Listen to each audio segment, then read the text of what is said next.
Colorado Rockies are in town, the first of a game series as the Padres entertain their National League West rivals.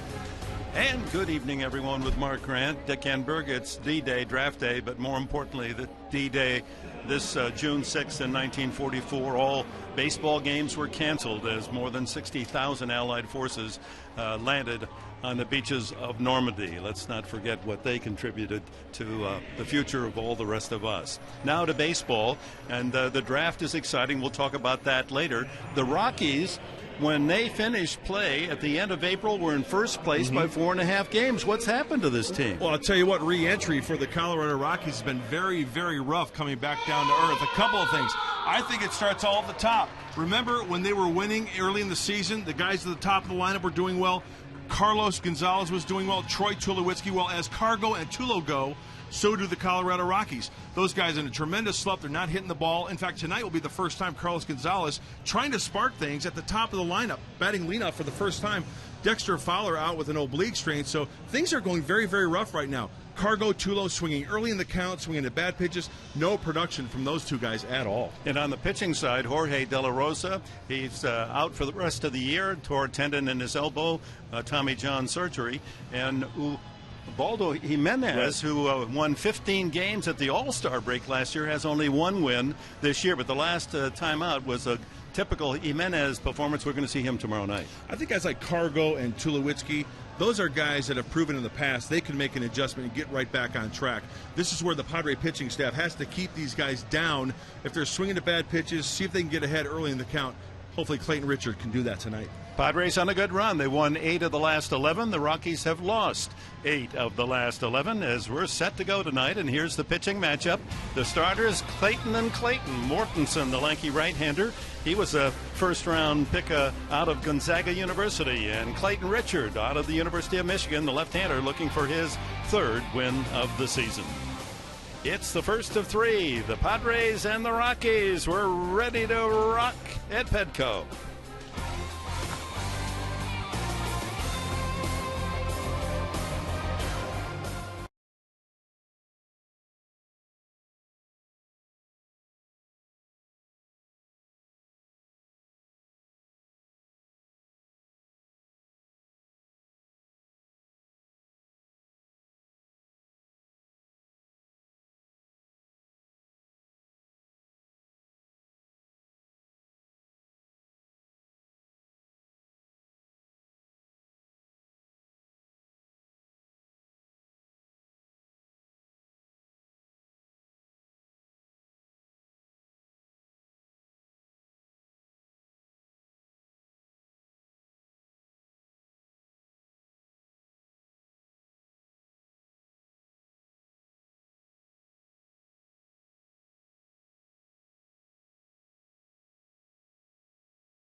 Win. And a left-hander on the mound tonight for the Padres, Clayton Richard. Rough start at Atlanta last time out. Didn't make it through the 5th inning. Allowed 3 runs and 8 hits, but that's also true of his counterpart, Clayton Mortensen. He also only went 4 innings in his last start. His profile, Richard's profile, brought to you by your San Diego County Cadillac dealer. Stop in for an attractive lease or purchase offer. .275 batting average against. Right-handers in particular have been hitting over 300 against Richard. Well, that last outing you mentioned, Dick, in Atlanta, it could have been much uglier. 4 2/3, 3 runs, 97 pitches. He battled to keep it at 3 runs given up. But the one thing for Clay tonight, don't be concerned with the Rockies' weaknesses. Stick with your strength. What is that? Pounding the fastball in and the breaking balls when you're ahead. And look who's leading off for manager Jim Tracy. Carlos Gonzalez, first time this year. Tracy's thought here is that Gonzalez, who is way below his average and his production of a year ago at .254, might be more selective in his at-bat as a leadoff man. He's been swinging at bad pitches. And just now, no pressure, just have a good time, hit the ball up the middle. And we're underway with a fastball strike. Gonzo, or Cargo as they call him, .254, does lead the team in RBIs with 34. 8 home runs. Fouled that out of play. He comes off one of his roughest games of the year in San Francisco yesterday. He was 0 for 4, struck out all 4 times. That's a tough day in the big leagues. Jim Tracy hoping to turn it around. Now you don't have to throw this guy a strike with the way he's throwing, or swinging the bat, I should say. Struck him out. High fastball at 94. And here is the Rockies lineup, brought to you by the Prize Patrol, presented by Jerome's Furniture. Text winning to 26941 to enter. So Gonzalez in a new look lineup for Tracy. Then Chris Nelson just called up from the AAA Farm Club. Todd Helton, Tulowitzki in the cleanup spot. Wigginton hits 5th. Spilborg's 6th as the first pitch out of the zone to Chris Nelson. Seth Smith bats 7th. Chris Iannetta having a terrific year. The catcher bats 8th. High fly ball right center field, and that's chasing Denorfia back, and he can't make the play. That means Nelson will race around second on his way to third, and no relay. He's in with a triple. So Nelson, with only 10 at bats with the Rockies, his 11th at bat produces a long triple to right center. Well, just before that pitch is being thrown, the words out of my mouth were gap power. I was just about to say that, and Chris Nelson answers with a triple. And it's ironic that the Colorado Rockies lead. I'm sorry, they are second in the National League in triples with that ballpark in Colorado, and he's taking advantage here at Petco Park. Nelson was a #1 draft pick of the Rockies 7 years ago, 19th overall selection. They have 4 #1 picks in the lineup tonight. Padres have none. Quick throw, and he's back head first. Kyle Phillips trying to pick off the runner at third. Not a bad play. You've got the left-handed hitter there. You got the front door open to third base. Veteran Todd Helton, lifetime average against the Padres of .337. And he takes it outside. He was selected in the 2nd round in '94 by the Padres. Did not sign. His parents were going through a divorce. He just wanted to stay close to them. And then the next year was drafted 1st round by Colorado. And they've got themselves a Hall of Famer. Does not go around. And against Clayton Richard, watch out. He's hitting .429 in their head-to-head meetings. Infield back. Maybe pitching around him here, 3-0. Could be because Helton, you mentioned those numbers, Dick. He keeps his front shoulder in there nicely against lefties. I mean, he's a great hitter, and he uses the whole field. He doesn't try to pull the outside pitch. That's why he's so successful against lefties. That's on the corner. Tulowitzki on deck. So Nelson, a #1 pick. Helton was a 1st-round draft pick. Tulowitzki was a 1st-rounder. And the pitcher tonight, Mortensen, a 1st-round pick. Swung on and missed. Richard's got a little extra hop on that fastball tonight. So he strikes out Gonzalez and Helton, the 2 left-handed batters. And here's Troy Tulowitzki. Defense for the Padres brought to you by Big O Tires, the team you trust. Call 1-800-NEW-TIRE. Headley, Bartlett, Gonzalez, Cantu on the infield. Look who's in right. Brad Hopp for the first time this season. Denorfia in center. Ludwig in left. Kyle Phillips behind the plate. So Brad Hopp, who covered the right field at Coors Field for the Rockies for several years. With Todd Helton at first base, there's no spot on the bag for him. Now back in a more familiar position, right field. Gets kind of lonely out there. I'm sure Brad is finding out quickly. 1-0 and fly ball toward right field. Foul territory, and that's going to carry to the seats. Troy Tulowitzki against Clayton Richard is 7 for 12, 3 home runs, and one of those here at Petco last September. Straightaway center field. Well, to me, Troy Tulowitzki is a guy who's always in scoring position, even when he steps up to the plate. This guy can be struggling, sure, but he's one pitch away from getting out of it. He's just that good. He's proven that over the course of his career. Leads the club with 11 home runs this year. Grounds this one foul, just foul. Nearly hit the corner of the bag. So the count 1-2 on Tulo. He leads the club in hits with 56. Let's see how you measure this one. Very close. Does the ball go over the bag? Kind of tough to tell. It would have been a double. Now this is the point I made earlier. Stick to your strength, Clayton Richard. He's got Tulowitzki in the hole 1-2. Breaking ball down and in. Fastball up and in.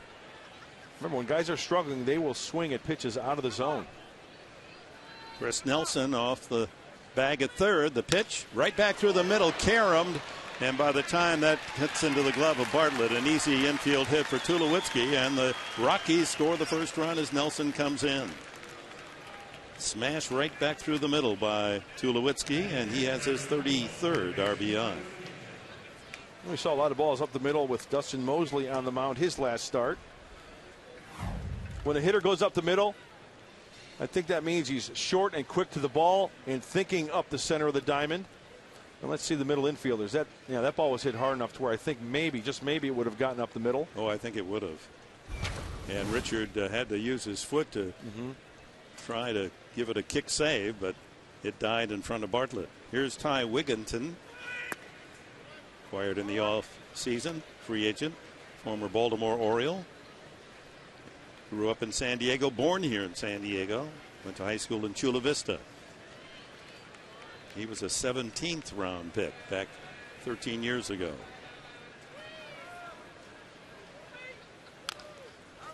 Excuse me, swing, 1-1.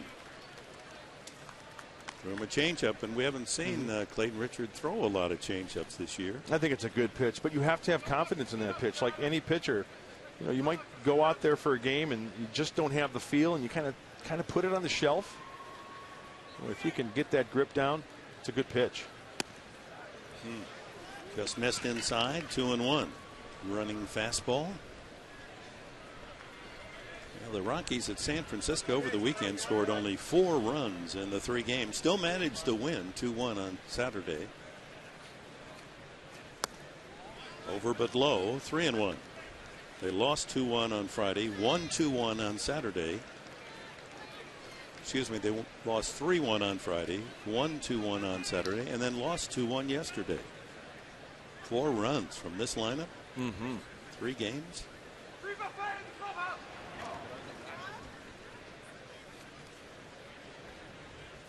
The Rockies had the 20th pick today. They selected left-handed pitcher Tyler Anderson from the University of Oregon. 3-1 to Wigginton.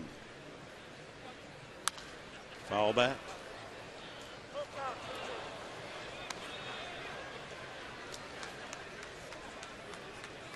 Ryan Spilborghs would be next.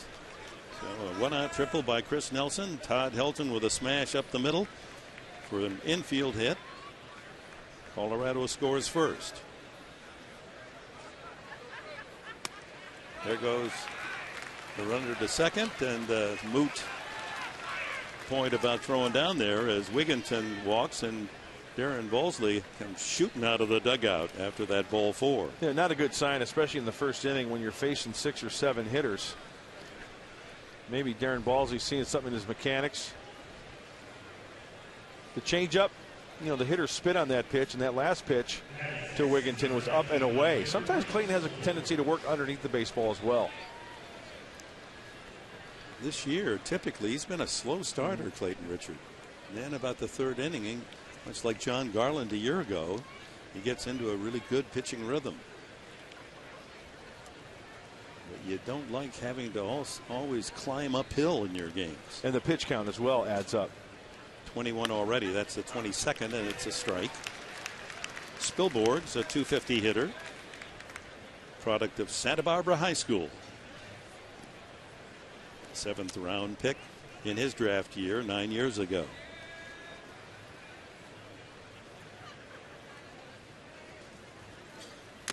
Fouled into the glove of Phillips. Thought it'd be interesting to go through each lineup and when they were drafted, since this is draft day and you don't have to be a 1st round pick to make it to the big leagues. In fact, less than 50% of the 1st round picks see a single pitch in the major leagues. High, but then there are the sure things like Todd Helton and Troy Tulowitzki. I love the stories of the guys drafted in the 30th round, 40th round. Scratch and claw their way up. They develop a little later, maybe get a little stronger. 2-2. Just checking here, the longest shot in either starting lineup based on draft position would be Wigginton. He was picked in the 17th round. He's at first. Tulowitzki at second. 2-2 pitch. Right back through the middle. Good handles there by Gonzalez. Those hands took a tough in-between hop. They get the short out, but Colorado on the board. A run on 2 hits and 2 men left.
Northia, Bartlett, and Headley to face Clayton Mortensen.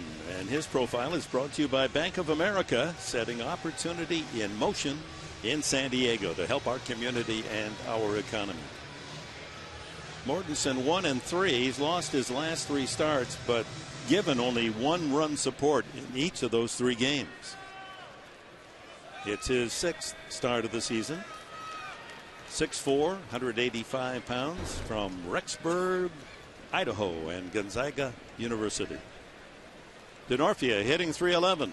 Takes it low and outside, ball 1.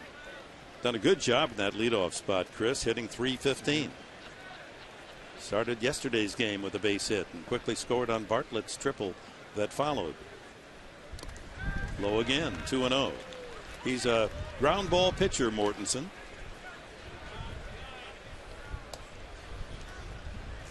He was the West Coast Conference Pitcher of the Year at Gonzaga. Came over from Oakland this January for right-handed pitcher Ethan Hollingsworth. Looks like Mortensen kind of stumbled a little bit. Let's check out. Yeah. Oh, you know what?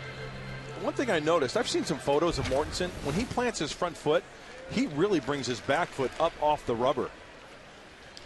Outside, 3-0. Does that make sense? Because usually a lot of pitchers will have their front foot set and their back toe will still be in contact or dragging on the ground. He really brings his up. Well, he didn't come close to throwing a strike to Denorfia.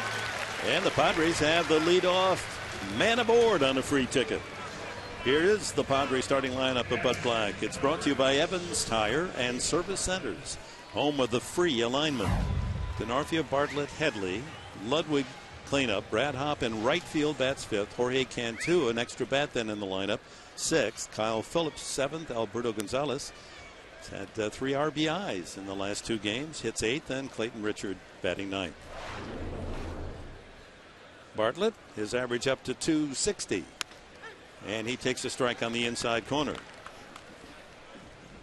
He was a 13th round pick of the Padres 10 years ago. Denorfia was 19th, a 19th round pick by Cincinnati. So he was the longest shot in the lineups today. There's a one hopper to Tulowitzki, has to back off, but it's hit hard enough. Oh, the throw was high from Chris Nelson on the relay, and Bartlett is safe on the fielder's choice. Trying to turn it quickly, but Tulowitzki had to back off as that was kind of a soft liner coming to him. And that leads us to the Rockies defense, brought to you by North County GMC, a Southern California tradition for over 20 years. Wigginton, Tulowitzki, Nelson and Hilton on the right side, Spilborghs, Gonzalez and Smith in the outfield, Ionetta behind the plate, and Mortensen on the mound. Chase Headley with a career high 15-game hitting streak, batting .345. And it isn't by accident that Headley hitting better, that Ludwig hitting behind him has been a hot hitter. Headley getting better pitches to see.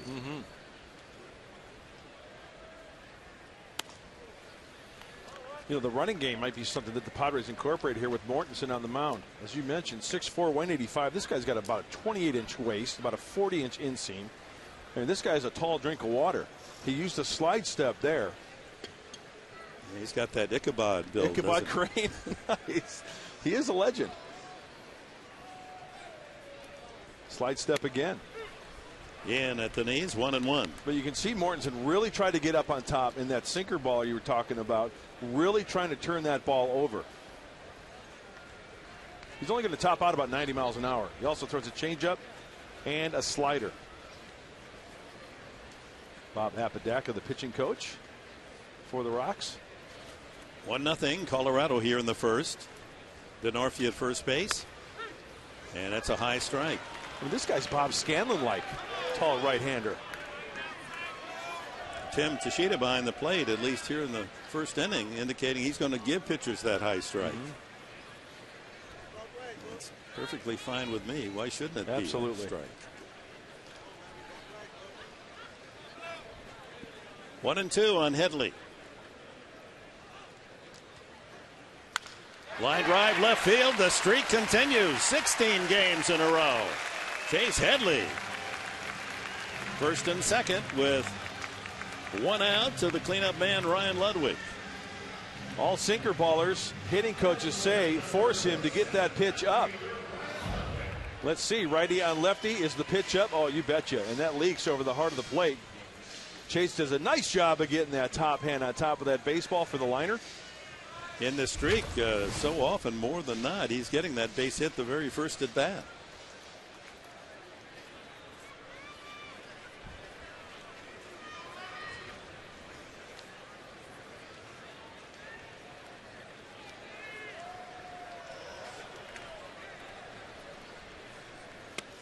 in for a strike. So 16 straight games with a base hit for Headley.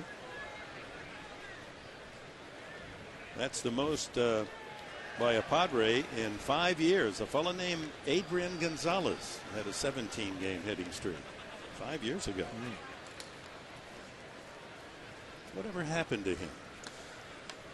I think he's in fact he's got a good chance of being a pretty good ball player someday. Leads the major leagues in RBIs. Yeah, that's 50th, huh?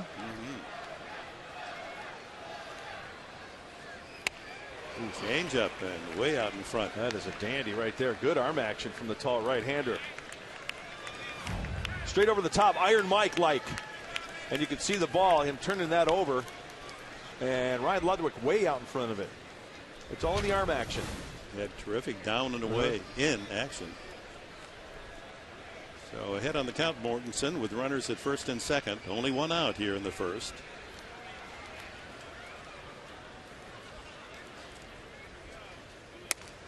High, 1-2. Ex-rookie Brad Hopp on deck. Good news from Tucson. Nick Huntley has played a couple of games. No effects on that oblique injury. Hit a home run in the first game down at Tucson. And expected to be back here on Thursday, ready to play. Chased a bad pitch, but it gets away. Or was it a foul tip? No, first base occupied with one out, so Ludwig automatically out, but the runners move up. So he chases, and that's the first strikeout for Mortensen. Bartlett to third. Wild pitch. First time we've seen the curveball from Mortensen, and that looked like a very catchable ball for Iannetta. It just creeps up the left side. That breaking ball bouncing the opposite way that it comes in at the plate. And the Padres need a little 2-out knock here to possibly score a couple guys. And we'll see how the official score rules that, whether wild pitch or it is a wild pitch. So second and third with 2 outs to Brad Hopp. Getting 243 for homers, 18 runs batted in. Off speed to start him, a curveball, 80 miles an hour.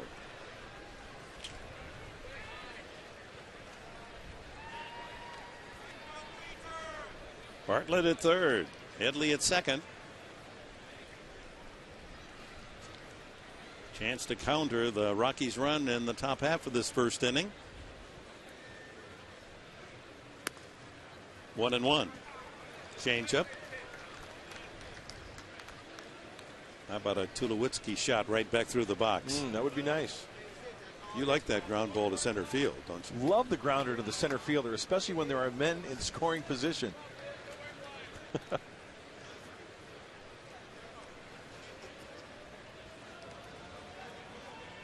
The 1-1 pitch. Here's another high strike. Boy, tremendous movement on that fastball, even when it's elevated. Look at the movement on this pitch. Even Brad Hopp, it kind of even straightens him up a little bit. And then look where it ends up. As Iannetta catches that ball, that's down the heart of the plate. Well, a pitch away from working out of this jam.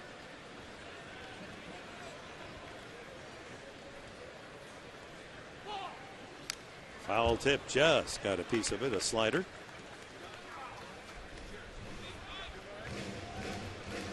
Big hole on the left side for Hopp to aim at as shortstop Tulowitzki badgering the runner at second base, playing over toward the bag. Good hole there on the left side.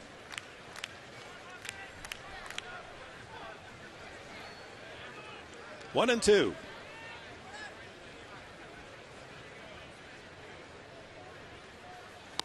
Swung on and missed. So Mortensen makes Ludwig and Hopp look bad. Change-ups. And the Padres leave 2 men in scoring position after an inning. Rockies lead it 1-0.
It'll be Seth Smith, Chris Iannetta, the catcher, and the pitcher, Mortensen, here in the top of the second inning. Over but low. Smith, leading hitter for the Rockies this year at 301.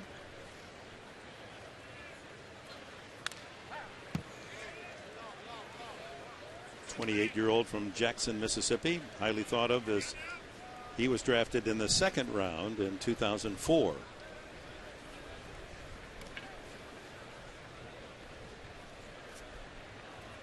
Crowds the plate. Swung on and missed. That's that fastball we love from Clayton Richard, pounding it down, whether it's to the outside or inside part of the plate. Well, in the first inning, the two left-handed hitters, two excellent lefties, Gonzalez and Hilton, he struck them out. Bounces that one. 2-2. Slider.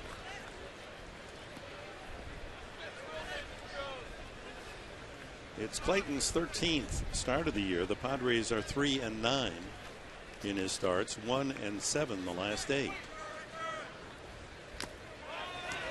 Foul tip, just got enough of it. You see plate umpire Cheetah indicating foul tip. Yeah, it was either that or he was indicating touchdown. He had the both arms up in the air. Tim's been around a long time. And then he indicated swing, and then you can see him behind. He's pointing at the hitter, and then hands up in the air, indicating foul ball. Off the hands, and Richard himself. Now, you'll love that play. The pitcher makes the catch. That's the way it should be done. Way to take charge, Clayton. Don't normally put a 1 in your scorecard. Saws him off big time. Ooh, and on the backswing, Kyle Phillips looks like he, oh my goodness. On the It's hit again. Yes. Oh, what's going on? That's twice he's been hit in the last 2 weeks on the follow-through swing. You know, I know as a catcher you're really taught to get up underneath, but still on the backswing, we've seen quite a bit of that. You're right. Thank goodness for that helmet.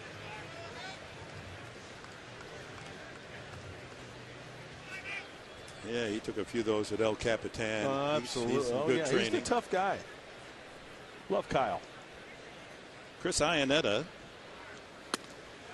takes ball 1. Iannetta's had a remarkable 2 months of this season. Coming into this game in his career, he had 8 home runs. He's hit 8 this season. 2-0. I think I've always thought Iannetta's been one of those guys you got to be careful with the breaking ball for a strike. Slider speed bad. If you throw it in the zone, he can turn on it. Count is 1-1 and now 2-1. Pitcher Mortensen will be next. 1-0 Rockies here in the second.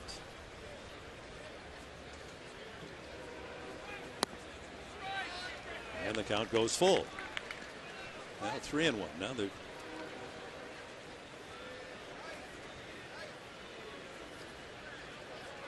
got the count coordinated.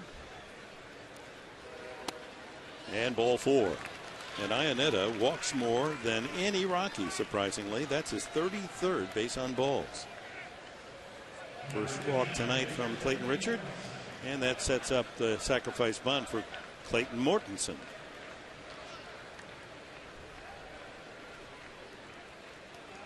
In his career, only 11 at-bats, 0 for 11. Let's see how good of a bunter he is.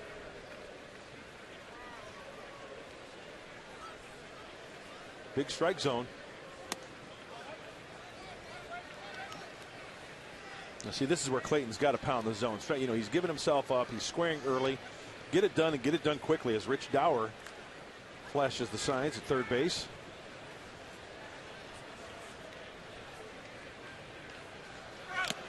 Fouled at the plate. Oh, Kyle Phillips. He's getting it on the head. He just got it on the inner thigh on the bunt. This is one of the situations where catchers hate. When guys cannot bunt, you're going to get the foul tip either cleanly or off the ground. He got it on the right ankle, inside of the right ankle. So that'll make him forget about his head. That's right. It's that old line. Boy, Why do you stop hitting your head against a brick wall, right? It feels so good when I stop. Yeah. So the ideal situation here is have Clayton Richard get Mortensen to foul one off here with 2 strikes and leave that runner at first base as they flip the top of the order. Headley's not convinced he's swinging. He stays in tight at third on the grass.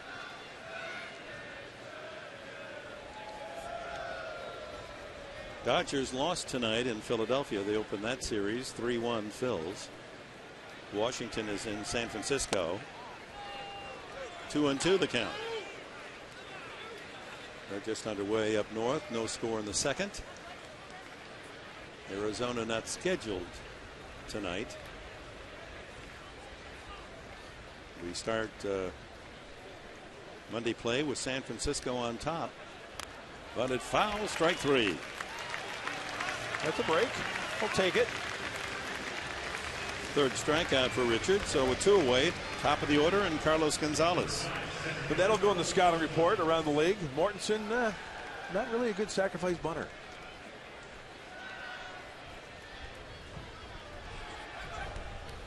Oh, look at these yahoos. Toga party at Petco.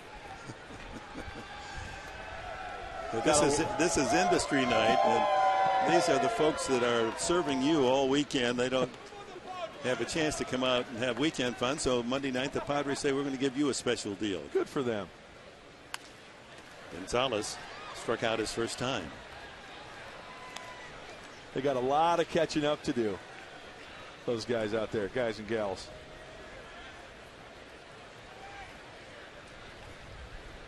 Looks like it's almost a beret company. Yeah. Nice pitch. One strike pitch. Line foul down the right field line. And there's an example of the explosive power of Gonzalez, but out in front.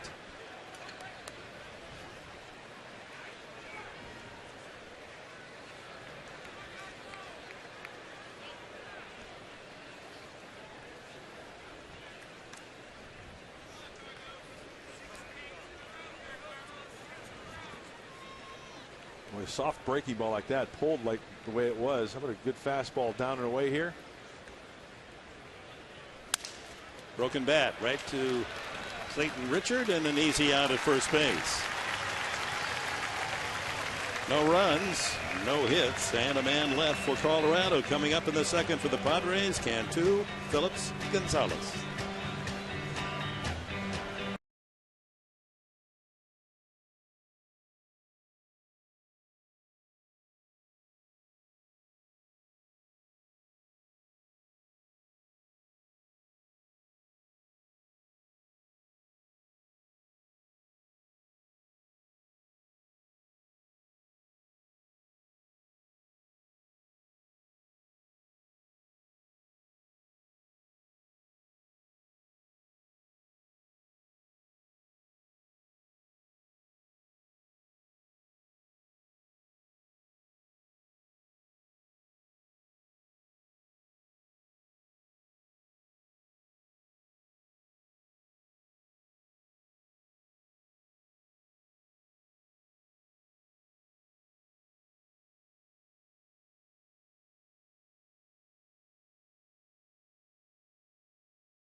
Game before the game, fans, you can snap a picture with your favorite Padre player. Photo day presented by Verizon, and the first 8,000 kids 14 and younger, you take home free Padre sweatbands presented by Northgate Gonzalez Market. Get your tickets tonight at Padres.com. It's a great item. Look like a big leaguer with those sweatbands. Jorge Cantu playing first base. Leads it off and takes a strike. Slider from Clayton Mortensen. Got through the first inning on 19 pitches. 1-1. Cantu was not drafted as a teenager coming out of Mexico. Something I did not know, that the South American players cannot be drafted. So when you see, well, there was a undrafted free agent, sounds like maybe no one knew they were any good. It's not that case at all. It's just the fact that they aren't part of the draft process. Rounded foul. And I'm sure that'll be some discussion always about, there's a lot that's probably going to be on the table when the CBA collective bargaining agreement is up. I think it's at the end of this year. Draft rules, because in baseball you can't trade up in the draft, like in football. Hit well to left field. How well? Spilborghs is going back, and he's got room on the path. Halfway on the warning track. Cantu didn't really get his full body weight behind that swing. Just a little bit underneath it. And like you said, just not enough oomph on that pitch that was elevated. Well, does he really get it? It's a high breaking ball, and out in front just a little bit. Just a little bit. We'll see how he catches it out in front a little bit. The hands are out in front of the body just a tad. That's all the difference. Kyle Phillips takes ball one. Phillips was a 10th round pick of the Minnesota Twins 9 years ago.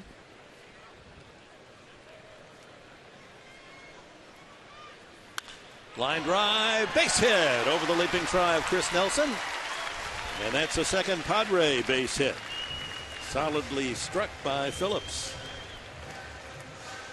Good swing. Good swing by Kyle. And you mentioned in the draft, Dick, one of the things that enters my mind, and a lot of people when they talk about the draft, is the adjustment that these hitters especially are going to have to make. Going from aluminum bats to wood bats, playing each and every day. Just don't think of it as a summer job. Think of it as a career. You want to spend the next 20 or so years playing baseball. And Phillips and Denorfia, two players who have paid their dues in the minor leagues, never given up on that dream, made themselves better, never counted themselves out when others did. And here's Phillips, who, rather than going to Tucson, where he could have played first base, he said, I want to polish my catching skills. Send me to San Antonio. I want to be a better catcher. Maybe that's my ticket to stay in the bigs. I know you've been around this great game a long time, Dick, but I've never seen a guy getting better sitting on the bench. That's right. The idea is you want to play. And if it means moving down in classification and you're going to be the #1 guy, so be it. Gonzalez with a 2-run single. Secure the win yesterday, 7-2. Pops him up, left side, foul territory. Wigginton has room. And there's 2 away. Clayton Richard still looking for his first base hit of the year. Steps up 0 for 20. He was selected by the White Sox 6 years ago out of the University of Michigan in the 8th round. Of course, came over to the Padres in the Jake Peavy trade.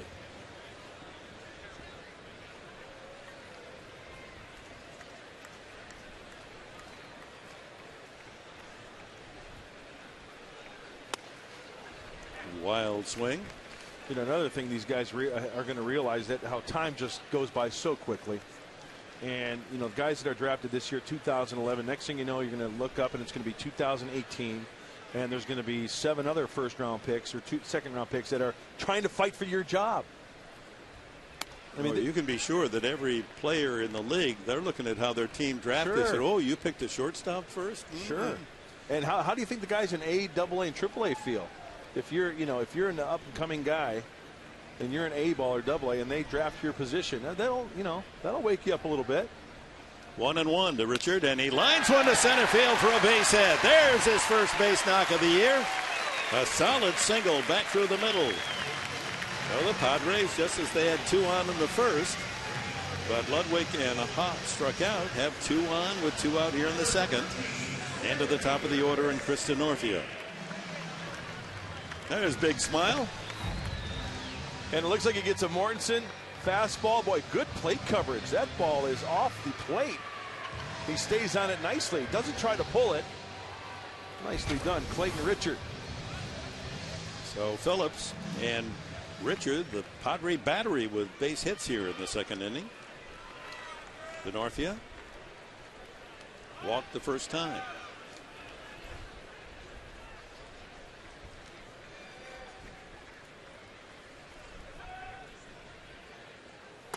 Outside. He didn't see anything that resembled a strike his first at bat.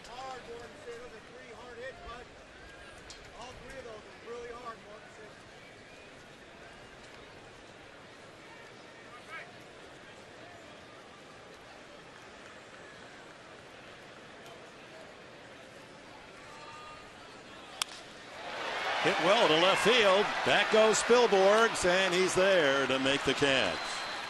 Off the bat, it looked like it might have more carry. No runs, 2 hits, 2 more left by San Diego. 4 stranded in the first 2, and the Rockies lead 1-0.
You'll want to be out here.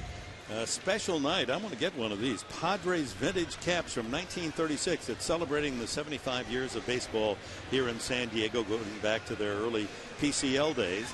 The Washington Nationals, the competition, a 5:35 game. First 25,000 of you will get one of those Padres vintage caps. And both teams will wear throwback outfits, the 1936 uniforms worn by the Pacific Coast League Padres and by the 36 Washington Senators. That's next Saturday night.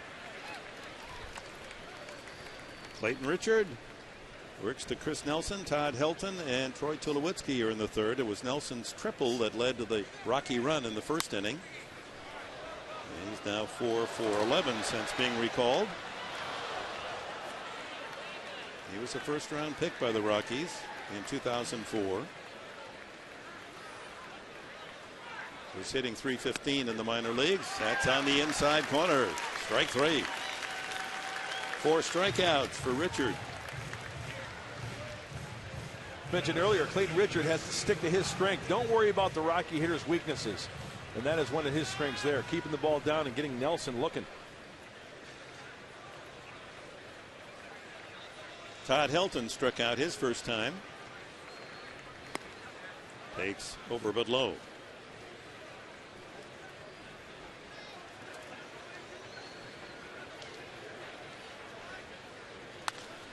Pops him up. Shortstop Bartlett waiting for it to come down. 2 away. Oh, what a beautiful day, and climaxed by a great sunset. Skycam shot brought to you by Mossy Ford and Mossy Toyota. Visit us in Pacific Beach or online at mossy.com. Troy Tulowitzki is smashed back through the box, deflected by the foot of Richard to shortstop, but it went for an infield hit, and with 2 outs and Nelson at third, Nelson able to score the game's only run.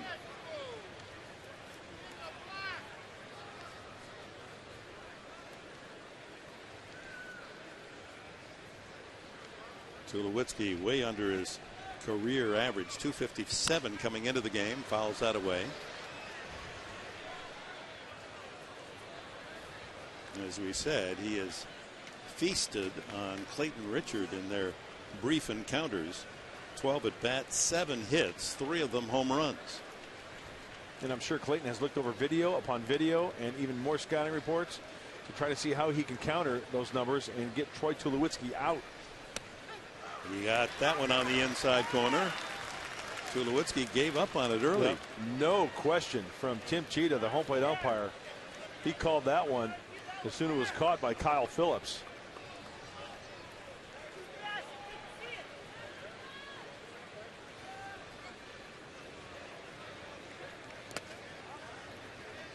In the dirt, 2-2. Looks like he tried to turn over a fastball there.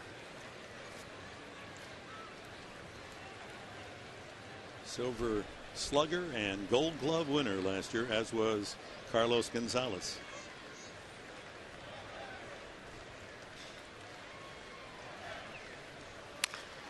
Pounded foul. Tomorrow night, 6:30, our TV time on Channel 4 San Diego. On the pregame show at 6:30, Tim Stauffer 1-4 against Ubaldo Jimenez 1-5. Hard to believe, 1-5. He struggled with his rhythm, command, and wild, but not the last time out, as he went a complete game shutout against the Dodgers. Punch to the right side. Easy play for Gonzalez. And a 1-2-3 inning for Clayton Richard. Middle of the third. Padres will bring up Bartlett, Headley, and Ludwig, down 1-0.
Triple of the season yesterday in the first inning.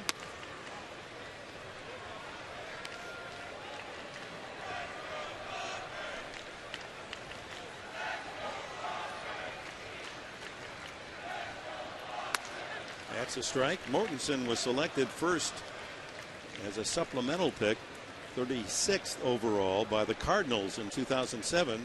They had lost Jeff Suppan to Milwaukee and got that pick and used it on Mortensen. Outside then, 2 years later, 2009, St. Louis traded him to Oakland in the Matt Holliday deal. And now he's found his way to Colorado for Ethan Hollingsworth in a 1-for-1 pitcher trade. 3-1. Well, he's getting quite an opportunity. You can see why they like a guy like this in Colorado with that heavy sinker that he throws. Ripped, just foul. That was well, even the fans having difficulty with that one down the left field line. It was hit so sharply. Getting out in front of that hard sinker. full count.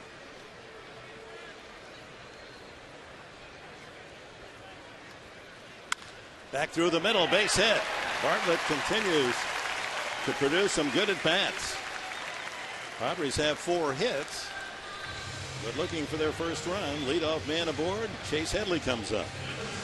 When I see Jason Bartlett swing the bat, remember the hard smash on the left field line. That means he's quick to the baseball on the inside part of the plate. Now the sinker that's down the middle, he takes it up the center of the diamond. That is nice hitting by Jason Bartlett. Headley extending his hitting streak to 16 straight with a line single to left field his first time. Club leader in hits, doubles, and walks.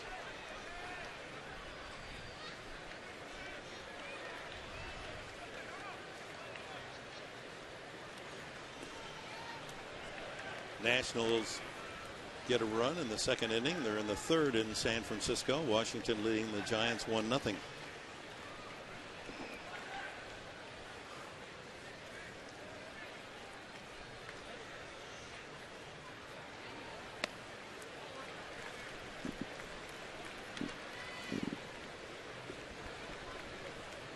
The Padres start tonight just 1 game behind Colorado and the Dodgers, and 6.5 out of first occupied by the Giants.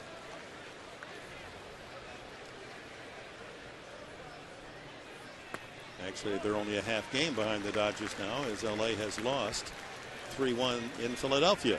Iannetta goes out to talk to Mortensen. That gives us a chance to clean up his background. Iannetta's, you're reading the triple column. He has 8 major league triples, but he's had some good home run years. His 8 home runs is the best of any major league catcher to this point of the season. But he had a career high 18 with Colorado a couple of years ago. So 2-0.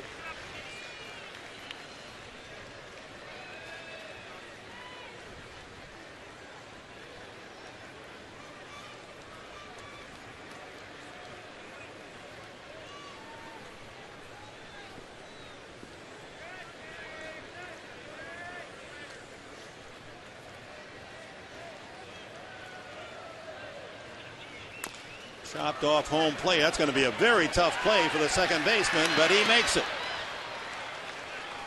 Good effort by Chris Nelson to charge in and throw out Chase Headley for the first put out here in the third, as Bartlett moves into scoring position.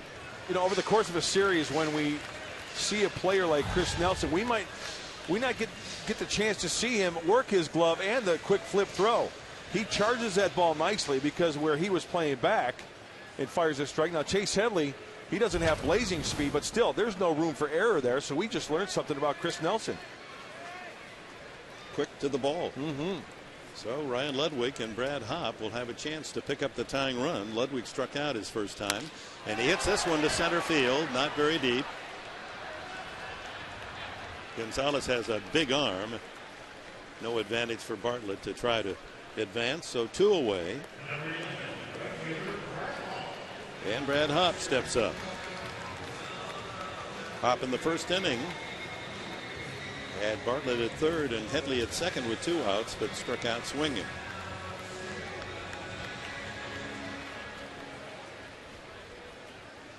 Most ball players won't admit it, but there's nothing sweeter than coming up with big hits against your former team. No question. Hopp, remember, delivered that 11th inning 2-run home run up in Colorado for a big win.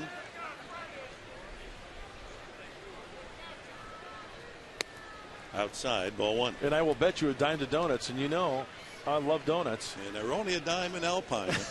That Mortensen was going around talking to guys on the Rockies. Hey, you know, I know scouting reports and I've seen video, but, you know, any input on how I pitched to Brad Hopp? Guaranteed. Got him with an off speed the first time. And the fastball high and away, 2-0.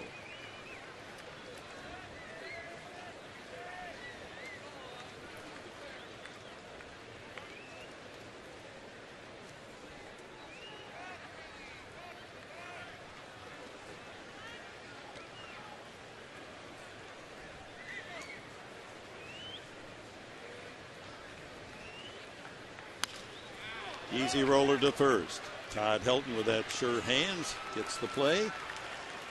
3-1 on the putout, and the Padres leave another man in scoring position. They've stranded 5 in 3 innings. Clayton Richard with the glove, the bat, and the arm going back to work.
Ryan Spilborghs and Seth Smith face Richard, and the first pitch is hit high in the air to left field. Routine play for Ludwig, and there's one away. Well, time for tonight's trivia question, brought to you by AT&T Wireless on this draft day. What do Mark Grant, Tim Lincecum, Cameron Maben, and Chris Gwynn have in common? We'll give you the answer bottom half of the inning. Spilborghs bounced into a fielder's choice to end the first inning. That's how the Rockies scored in the first, with one out, a triple by Nelson to right center, and Tulowitzki smashed back through the box, deflected by Richard, went for an infield hit with 2 outs, and the run scored. Those are the 2 hits allowed by Clayton Richard. Meanwhile, the Padres have 4 and have had a runner or runners in scoring position all 3 innings, but no runs. That's a base hit falling into right field. Sounded like that was off the end of the bat. And that's not a bad thing. You know, sure, it's a base hit, but it looks like Clayton Richard made a good pitch. And sometimes you have to tip your cap. Spilborghs going the opposite way. So 1 out to Seth Smith. Jammed, he sent a soft pop fly between home and first, and Clayton Richard made the catch.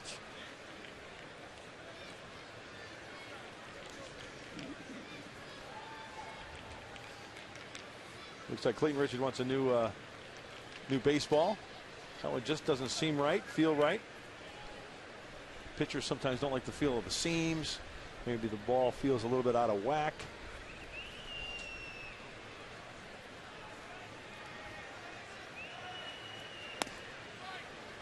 Ball 1 to Smith, the only 300 hitter in the Rocky lineup tonight. down to 299 after making out his first at bat.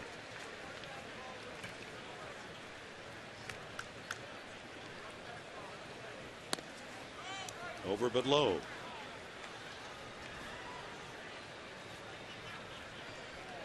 Yeah, the weather forecast, what a gorgeous day today around beautiful San Diego, and more of the same expected. Come out and see us tomorrow night.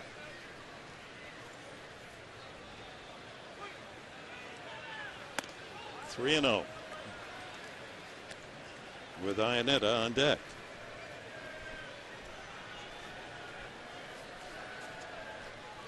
One out single by Spilborghs, and now Richard behind on the count.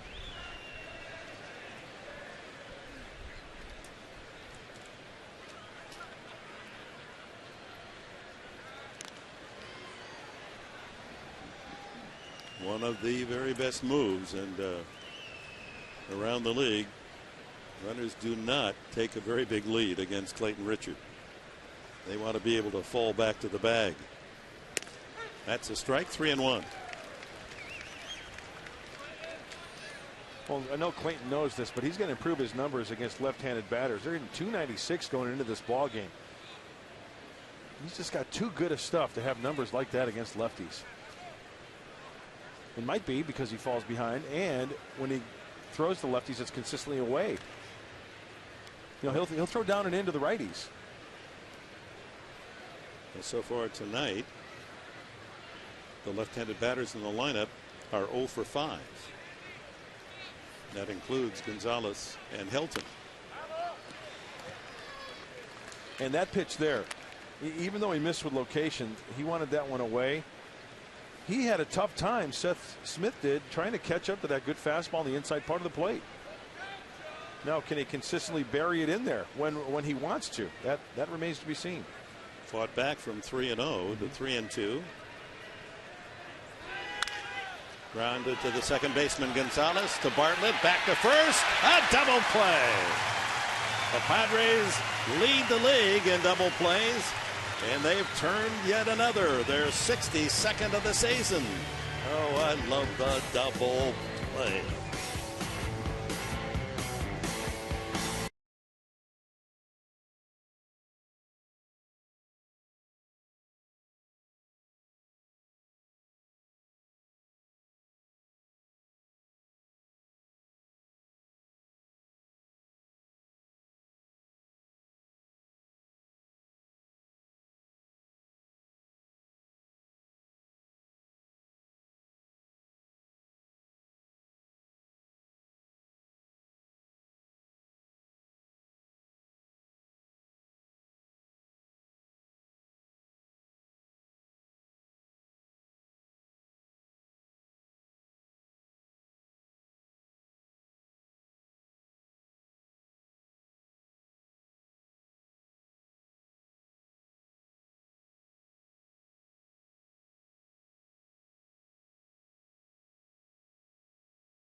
Over but low. Cantu drove Spilborghs, the left fielder, back to the warning path to collect his drive in the second. Lines this one down the left field corner, but hooking foul. Just into that little slice of seats that stretches out, reaching toward the foul line. I think that gentleman with the pocket protector there just got back from the architectural design conference. I think he caught that on the fly with a drink and a bag of Cracker Jacks. Like, look at this guy. Falls right in his lap, huh? I think he's related.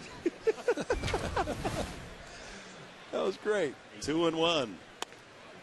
And 3-1 now to Cantu. Padres got the leadoff man on in the first. Leadoff walk to DeNorfia. Leadoff single by Bartlett in the third. Cantu trying to work his way to first base here. 3-1 the count. That ball hit well into the left field corner, and that's going to be fair. Bangs up against the boards. Cantu jogs into second base with a leadoff double.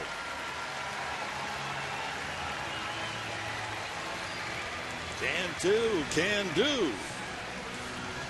And it just goes to show and prove that if you get a good pitch and a hitter's count 3-1, look at that ball. Belt buckle high, good extension, great swing. You hit it on the sweet spot, it's going to go. If he elevates that ball, it's out of the ballpark, but he'll take that double.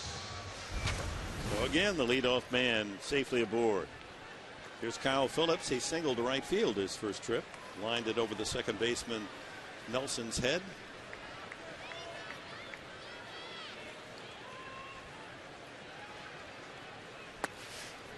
Backhanded by Ionetta. Just did get to that ball. Not overpoweringly fast, Mortensen. His fastball might get up into the low 90s. It gets a lot of action on his pitches, as you've been able to appreciate from that center field camera. Hit well to center field. Cantu will tag as Gonzalez is back. This could be interesting. Gonzalez has a great arm. Here comes Cantu, and here's the throw. Got him. You just can't take a chance on Gonzalez's arm. He just has a rocket out there. Padres hit into an 8-5 double play. Gonzalez positioned himself perfectly. What a great throw. One hopper just to the outfield. And you know what? Cantu had an argument. As we take a look, the throw is up the line in foul territory. Well, if his front leg had gone in first, he'd have been safe. But his front leg went by the bag, and then the back leg was tagged for the out. So the Padres lose a great opportunity there with a leadoff double. Now bases empty, 2 outs to Gonzalez. Well, what else it shows you is, even though, as Jorge tags, watch, this isn't even the best throw. He has to come all the way back to the bag, and according to Bill Welke, the third base umpire, he still gets tagged out. There's a little fly ball to right field, and the play made by Seth Smith, and the inning is over. No runs, a leadoff double. No one left after 4 at Petco. 1-0 Colorado.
Mid-game recap brought to you by Murray Lamper Construction. Home remodeling with no upfront design fees. Visit murraylamper.com and click on Request a Quote to schedule an in-home consultation. Mr. Enberg.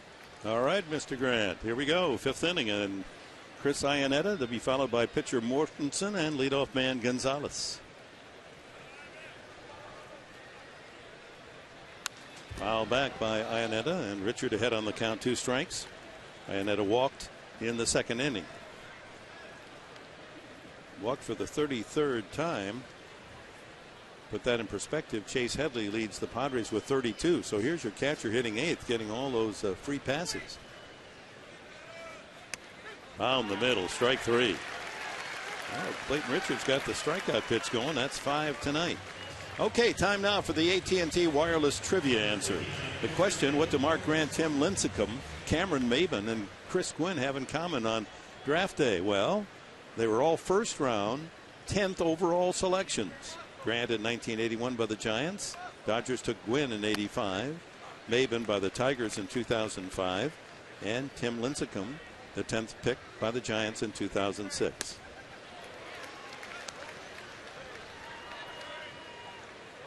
So at least for some of them, a great career followed.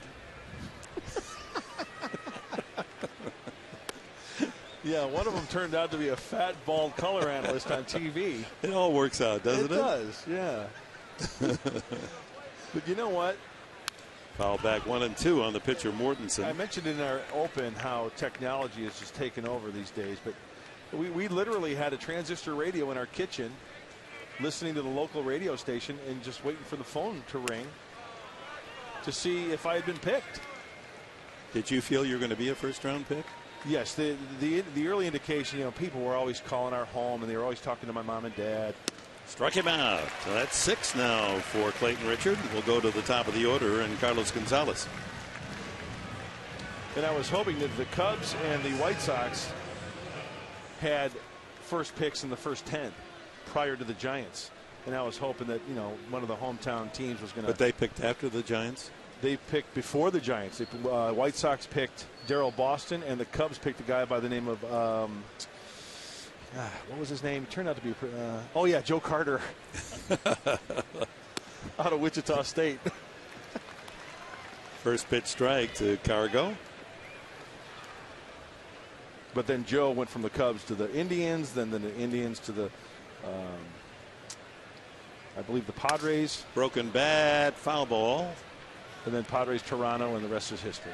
So Carter was he then the best product out of that draft? Out of the hitters, I would have to say yes. How about pitching? Pitching, Dick Schofield was in as far as shortstops were concerned. He was good. Joe Carter was good. Pitching was Ron Darling, Frank Viola. Not bad. Neil Heaton, left-hander for Cleveland, pitched a long time in the big leagues. Mike Moore, in fact, was the #1 pick that year by the Seattle Mariners. He went on to a very nice career with the Tigers, Mariners, Oakland. Yeah, he pitched for a lot of teams. Back with the new stick, Cargo. 2 strikes the count. He has struck out and bounced to the mound. Struck him out again as Richards strikes out the side. Iannetta, Mortensen, Gonzalez. 1, 2, 3. Halfway mark in this one, 4.5 in the books, 1-0 Colorado.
And we're back with the Channel 4 home run inning presented by Harrah's Rincon Casino. If a grand slam is hit this inning, stay tuned. $25,500 can be coming your way. Enter at 4sd.com.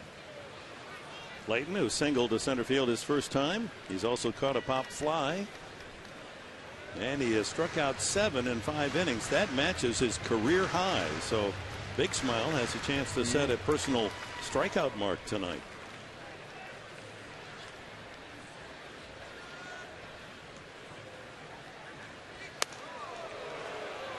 He's pitching him like he's a number 4 hitter, huh? 0-2, trying to go up the ladder and have him fish. Remember, the single up the middle was a sinker down and away off the plate.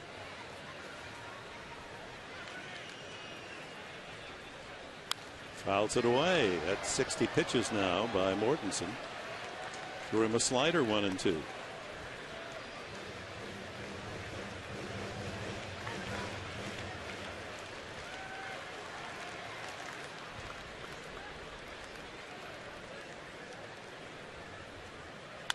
Ground ball right side. Hilton has time to take it to the bag himself. 1 away. I'm going to go back to the double by Cantu leading off the 4th and his trying to make it over to 3rd on the fly ball by Kyle Phillips. You know, that's not a bad play. A lot of fans, well, why would you do that? Cantu's not a fast runner and you're challenging the strong arm of Gonzalez, and he was barely out. But that's the time to try to make it to 3rd, because then with 1 out, you got a chance to score a run on an infield ground ball or a fly ball. Now, Black kidding with Cantu, almost as if to say, they should have given you a little more speed, Jeans. Chris Denorfia walked and fly to left.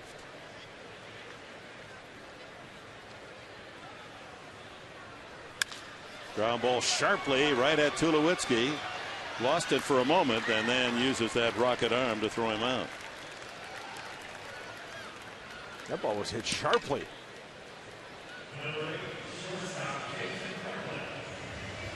First time tonight, Clayton Mortensen has retired the first 2 men in an inning.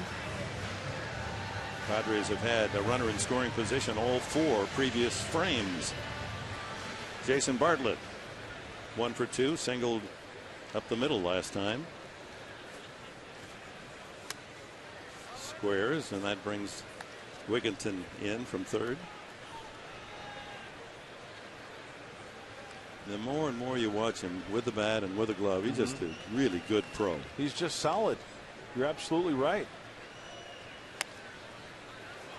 Looked like a curveball there that hung. Yeah, you know, that's a good point. Sometimes when Mortensen throws that breaking ball, it's listed as a slider, but sometimes he'll kind of wrap it a little bit and he'll have that bigger hump in it, and it looks like a curveball.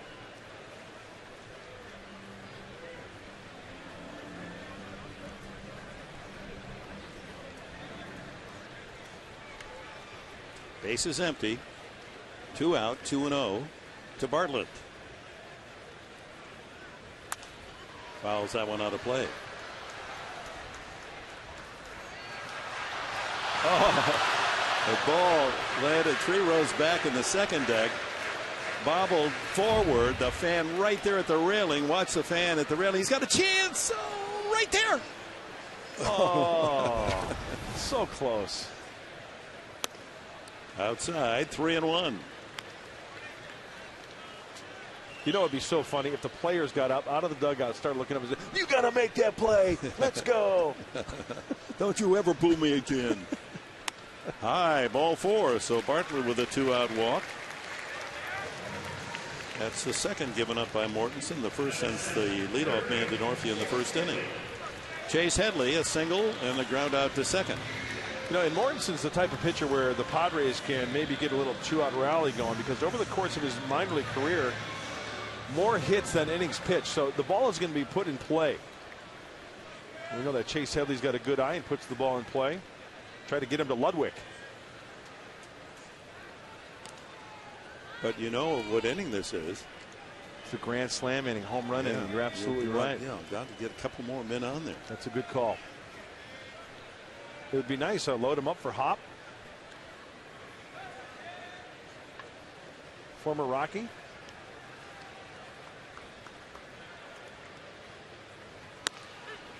On the outside corner, a good tail on that 85-mile-an-hour fastball. Yeah. That's using your stuff. Yep. To move the ball, not overpower. Seems like the lower the velocity on that fastball, 84, 85, more movement than when he throws it harder at 90.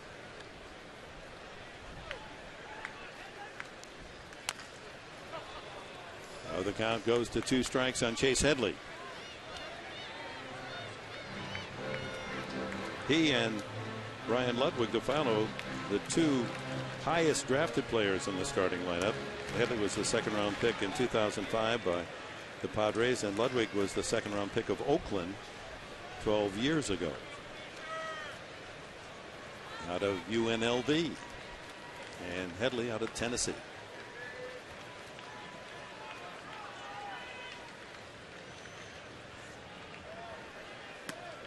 Outside. Try to bring that slider outside in. Gonzalez very deep in center, trying to cut off the alleys, both in left and right center. I want to score a run on a double here.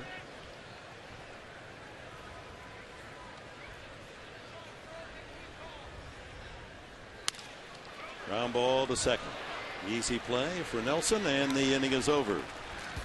After 5 at Petco, the Rockies lead at 1-0.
Clayton Richard goes to work in the 6th inning, and a swing and a miss by Chris Nelson.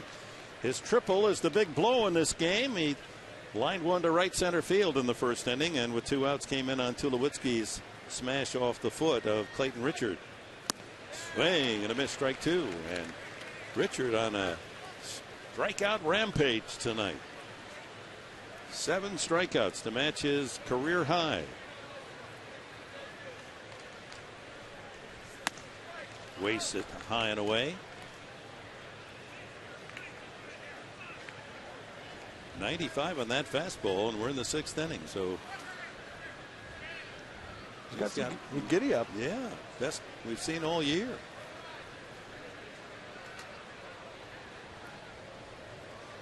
Like all pitchers, Clayton Richard, hard worker, right? Everybody has their own routine. And what you want to try to do, and everybody's different, but you work so hard in between starts, so when you grab that ball for that start, it's not a cakewalk, but it's not as hard as your workout. So you go to 80, 90, 100 pitches and you're just as strong.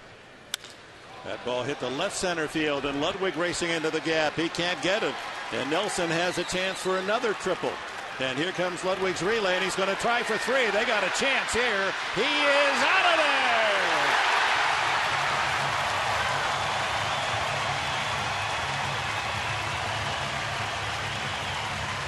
A a baseball. No. You don't want to make that first out at third. But Nelson flushed with that success of a triple first time up. The difference here is that the throw is shorter from Ludwig into the relay man than the right field area. I am really surprised. I mean, it's easy for me to say now, but with Nelson running, leading off, the play is right in front of him. Why not just hold up at second for the double? But a perfect relay. Bartlett throwing a straight. Look at Chase Headley just has to catch that ball and slide it on the ground in front of the bag for the putout. Nicely done, gents. And like hockey, the left fielder gets an assist, as does Bartlett on the play. So Ludwig with 8 assists. That's right up there in the top of the National League. You know, the Padres may have caught a break. Nelson looks like he may have gotten that hand in there before Headley applies the tag with the leather. But it's a hang with him. He's erased. 1 out. Todd Helton has struck out and popped to short. 1-1.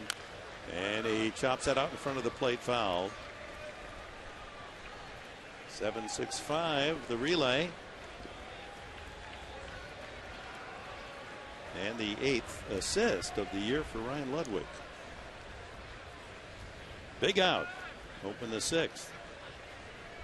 Double and a triple, though, for Chris Nelson. Looks like they got another good player. Line drive, left field, slicing. Fair ball right on the line. And here goes Helton on his way to second. And he has a stand-up double. All the more important the play made on the relay to erase Nelson at third. And for Todd Helton, 539th career double. And he's now right up there with some of the all-time greats. Al Simmons with 539, tying the great Hall of Famer Simmons at 539. And just looking at other records, if he walks tonight, he'll be the 52nd all-time with Dave Winfield. He's now 29th, tied for 28th in doubles all-time. And we saw Jim Tracy there talking with Chris Nelson. This guy, Jim Tracy's a great baseball man, but you know, he's a good teacher, and managers have to do that. Coaches have to do that. He's telling Chris Nelson, hey, you know, look at the scenario. Ground ball by Tulowitzki right at Gonzalez. He throws him out as Helton moves to third. Well, they get a dangerous hitter, Tulo, to ground out. That brings up Ty Wigginton. And our freeze cam brought to you by Coors Light, the world's most refreshing beer. Let's freeze it at third. Headley waiting for the relay. Gets the ball there. Bang, bang play. Yeah, very close. Great camera work, guys. Gals. Whoever's in on it. But it was a great relay, wasn't it? That was pretty. Yes, indeed. Well, you could just see that developing. It's just like almost like the 55-yard touchdown throw, and you're watching that and you're seeing that intersection with a wide receiver just made his cut at the right time and is in line to make the catch. You could see the runner coming. Here comes the relay. Wigginton, 2 strikes on him. Now to get around Wigginton and get out of what could be a very difficult inning. Back-to-back doubles, but at this point, 2 outs and a man at third. Wigginton has walked and flied to left.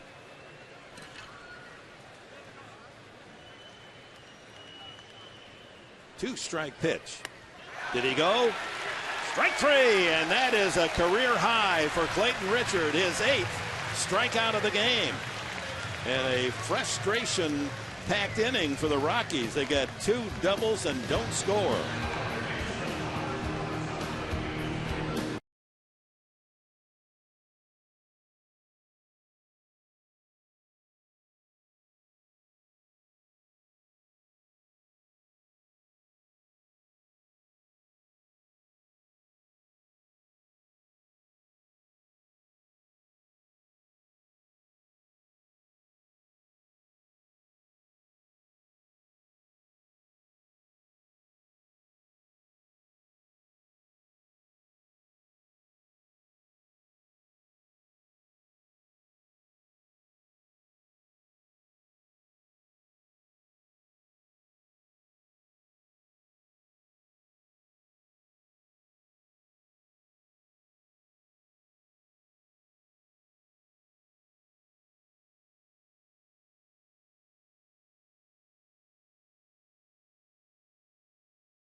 to host a group of kids from the Make-A-Wish Foundation for tonight's game. These kids had the opportunity to watch batting practice, meet players before the game, and enjoy tonight's game in the U.S. Bank Dream Suite. Nice to have them with us.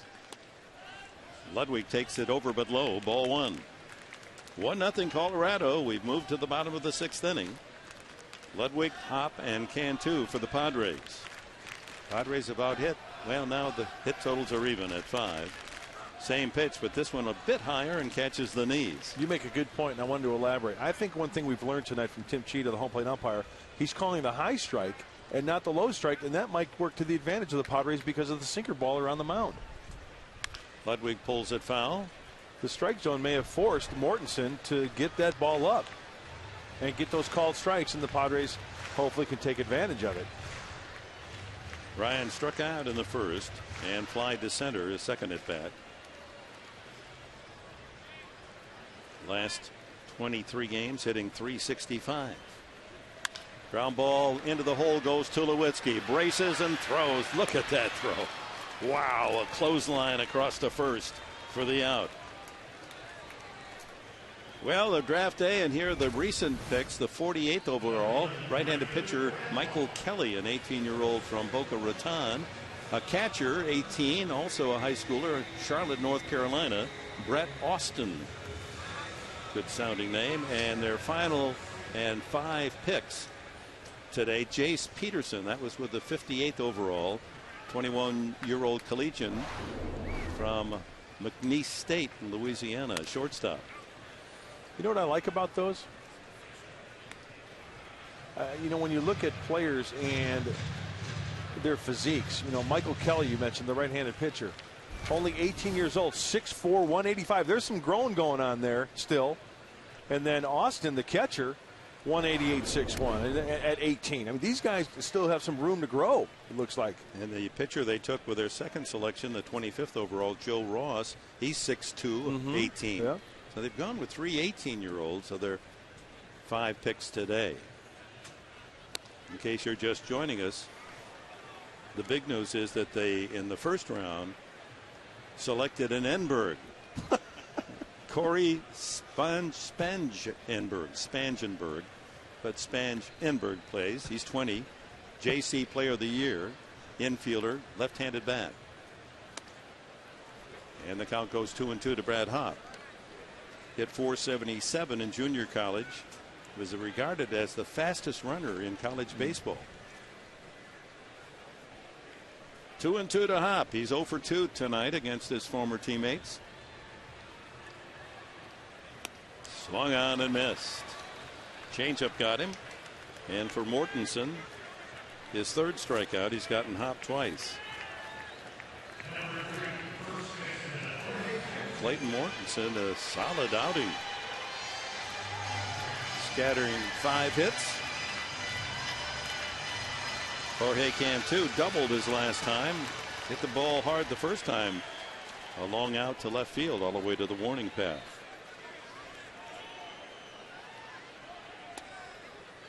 Wow. Pretty good looking pitch. He's throwing a handful of pitches like that tonight.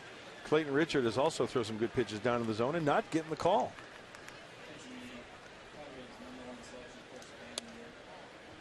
That one misses as well. It's 2-0.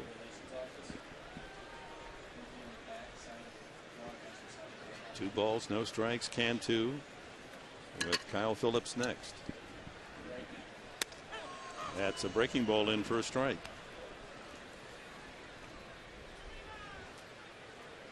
Jorge with 3 home runs.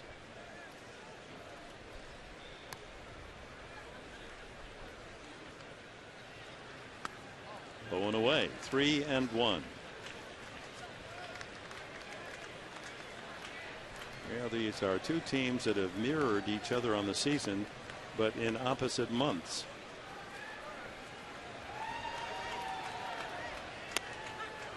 Late call strike, 3-2. The Padres had a dismal April, awakened in May. Colorado, 4.5 game lead after April, and they've gone the other way in May. Same malady, not hitting Colorado. Just got a piece of that to foul it away. Count remains full. Slider off the outside corner, but he had to protect as bullpen now busy, and left-hander Rex Brothers starting to get loose. You know where I'm going.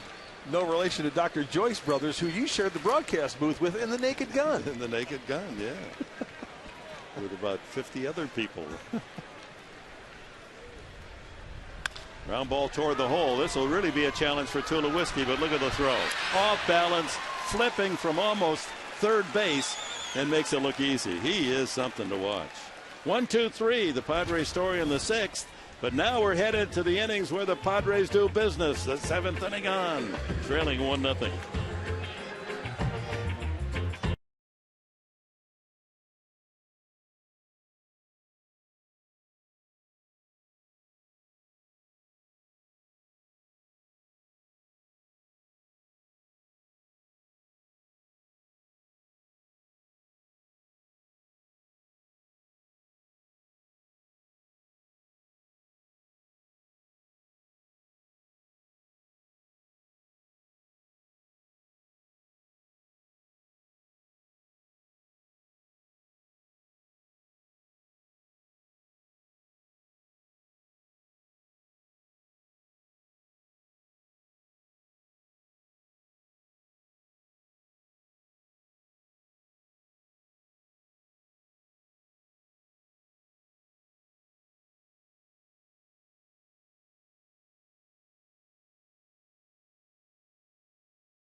Are 7 days a week by Permadontics, Southern California's premier dental implant center, and by your Southern California Porsche dealers. Visit them online or at socal.porschedealer.com. With Mark Grant, Dick Enberg, welcome back. 7th inning. Clayton Richard working on a 1-0 deficit in a pitcher's duel here with Clayton Mortensen of the Rockies. It'll be Spilborg, Smith, and Iannetta for Colorado here in the 7th inning. Jason McLeod, assistant to Jed Hoyer, general manager Jed Hoyer, one of the Padre vice presidents in charge of scouting today. And take a deep breath now, Hal. You made 5 picks. How do you feel? Tired. I don't know who we picked today. No, it was a long day, but it's the culmination of a really 12 months of hard work by our scouting staff, and I know sitting here tonight we all feel really excited about what happened today. I had the pleasure of sitting in the room before you made your first selection. This one chopped foul, and there must have been 45, 50, all well versed, studying the computers out and wondering just how the box with the big ribbon would be open, who'd be in there. And you had it. I noticed the first 10 picks. That's just how it went. Yeah, every team lines up their board, and we ended up getting Corey Spangenberg right there with our pick, and he was number 9 on our board, and we were really happy that he was there for our selection. We have a chance to look at Spangenberg, or Spangenberg as I'm going to call him, and left-handed bat. They say the fastest collegian going, and hit .477 in junior college. Yeah, we really liked his bat. Up the middle, and Bartlett spins and throws and gets him. Well, we've seen some magnificent shortstop play tonight. Bartlett and Tulowitzki. More of Spangenberg. He as an infielder, where do you see his spot down the line? Well, he was playing third base this year at Indian River Junior College, and we're going to move him over to second base, which is his natural position. It's where he played as a freshman at VMI. And we feel he'll fit much more smoothly over there. We worked him out here in San Diego last week. Really like his actions there, and just really excited about what we feel he's going to bring to the organization. It is Spange with a G, not a D, Enberg. And so that's the first pick, the 10th overall. Then your next pick was 25th, and you went for a young right-handed pitcher, high schooler in Oakland. Yeah, he's Joe Ross, and he meets the criteria of what we're looking for in a high school right-handed pitcher in terms of physicality, size, mechanics, delivery, arm action, advanced usability with his fastball right now. Not that velocity's everything. Another chance for Bartlett as Smith hits one right at the shortstop. 2 quick outs here in the 7th. What's Ross on the radar gun? What does he feature, Jason? Well, he's been up to 95 miles an hour. He's going to pitch right at 90, 92.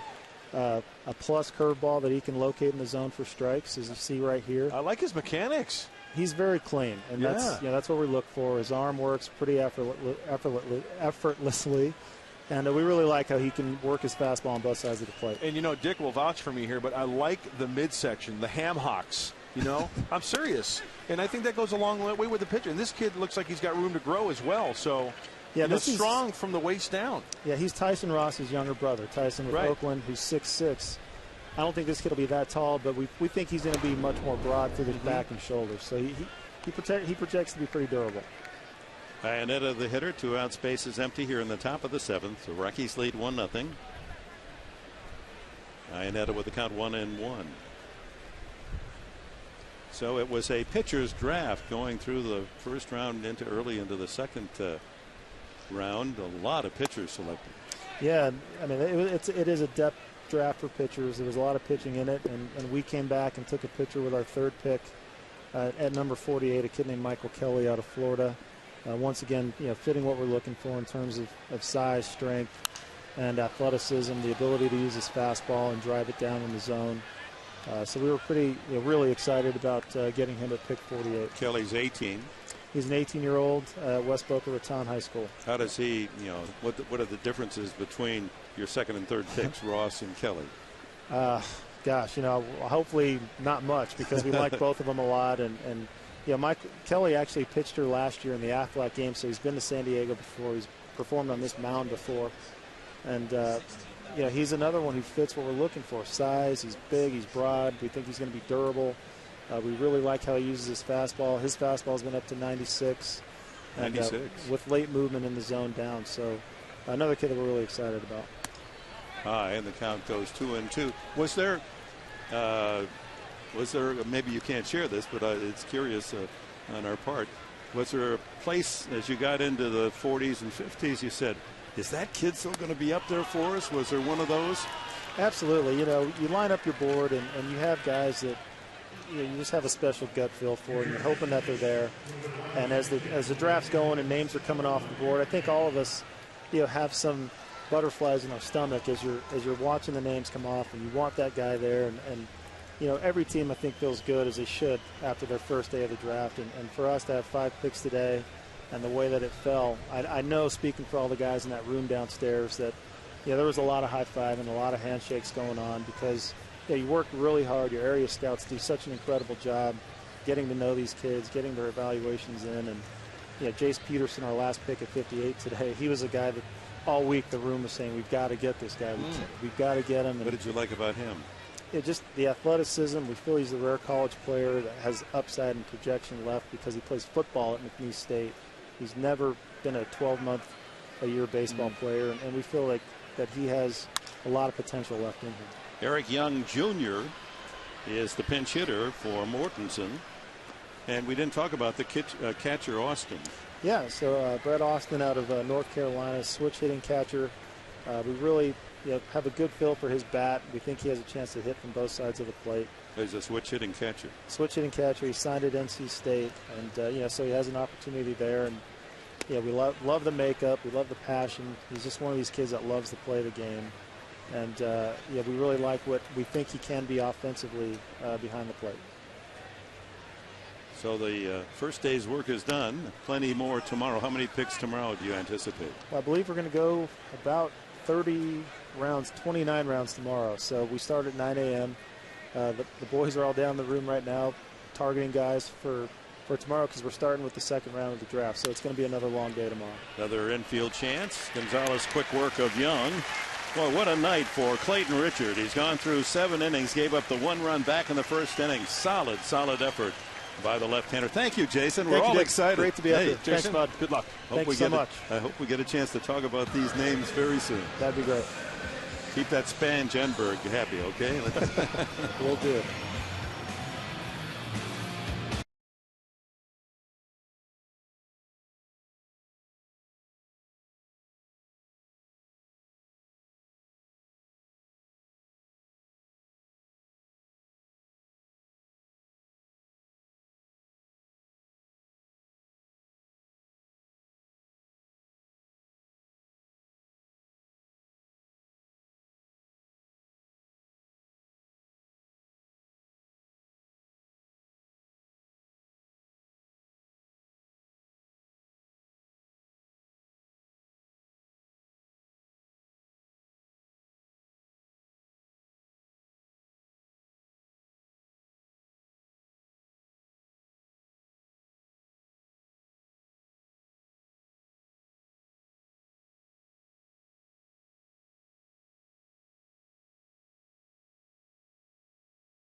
Subway, eat fresh. Rex Brothers comes in to work the last of the 7th inning. What a job by Clayton Mortensen. 6 shutout innings, allowed 5 hits, 2 walks, 3 strikeouts. Pitched his way out of men in scoring position in the 1st, 2nd, 3rd, and 4th innings, and then became even tougher the last 2. There are the numbers on Brothers at Colorado Springs, just recalled by Colorado. And for Rex Brothers, a big moment here in San Diego, his major league debut for the left-hander.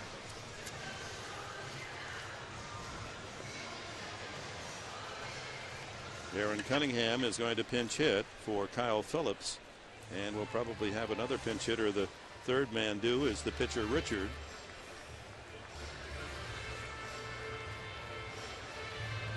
Well, as we have documented throughout this season, the Padres have been by far offensively the most productive 7th inning on. Well, they need to come up with something now. They trail 1-0. Last of the 7th, and Cunningham trying to get it started against Brothers. Probably someone that Cunningham may have seen. Sure. In the PCL. A lot of the hitters, this will be a new experience against Brothers. This guy's a power guy from the left side. Fastball and a curveball, 95, 96 on the fastball. Sometimes command can be an issue for Rex Brothers. He was a high pick out of Lipscomb, Tennessee University by the Rockies 2 years ago, 34th overall. 1-1, so his heart has to be fluttering as he toes the slab, first time in a big league game. Fastball, curveball, pretty much 2-pitch pitcher for Brothers.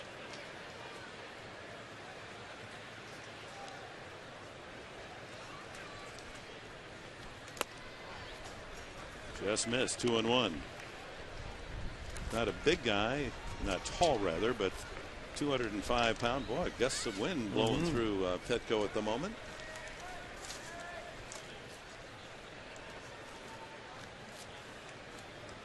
So he's made it to the big leagues in just 2 years after being drafted. 96. What's up, my brothers? That's a pretty good heater right there.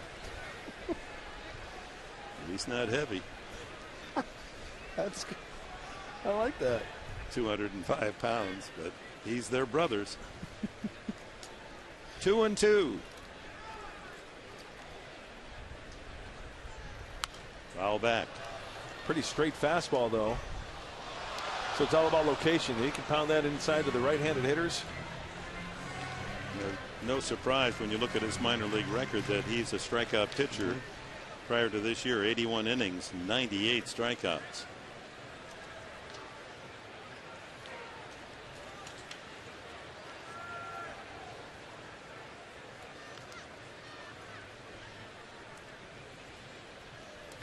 In the dirt. So a full count now to Cunningham as the slider skips in. 16,838 on this Monday night at Petco. Good seats available tomorrow night to see these Rockies and Padres battle. Game 2, Stauffer against Jimenez. Line drive, base hit. Cunningham delivers a solid pinch single to left field. Off hitter Cunningham. Alberto Gonzalez the batter.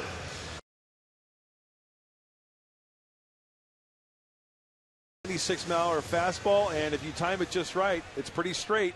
Aaron Cunningham is right on it. A picture perfect swing for AC, and he is aboard. Blake Ticody is on deck apparently to hit for Richard.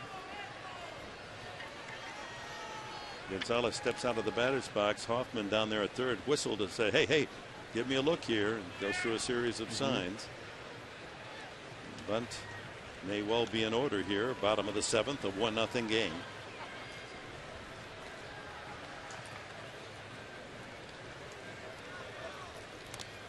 He fouls it back. You got to get that barrel of the bat out in front. Don't catch it back. Out in front, get a good angle, get that runner over to second base. Matt Belial, a right-hander, starts to throw in the Colorado pen. And we'll have a new pitcher, obviously top of the 8th inning for the Padres.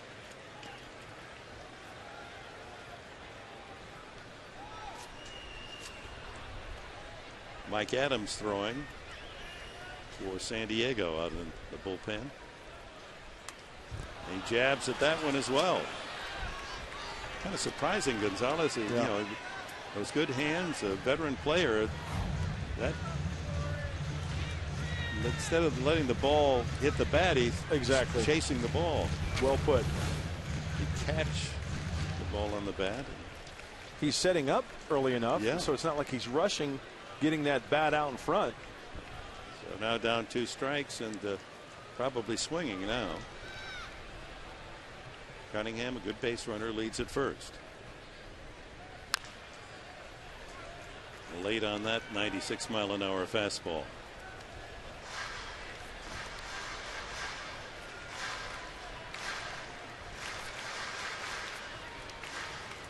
Padres back in the first inning, second and third.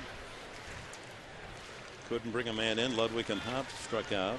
They had 2 men on with 2 out in the second. Couldn't get anyone home. Had a man at second in the third with 2 out. Failed again. Leadoff double Cantu in the 4th. He was thrown out at third. Soft ground ball, and there's the tag, and that'll be an easy double play. So failing to sacrifice a double foul on Gonzalez. He doesn't move the runner and then hits into a double play. The importance of the sacrifice, getting that guy over, and with 2 strikes, they elect to put the swing on. Boy, a good pitch from Brothers. You can hear that shillelagh snap all the way up here. 4-6-3 on the double play, and there's no way for Cunningham to elude the tag. So a 4-3 double play, and here is Logan Forsythe to hit with 2 outs for the pitcher Clayton Richard.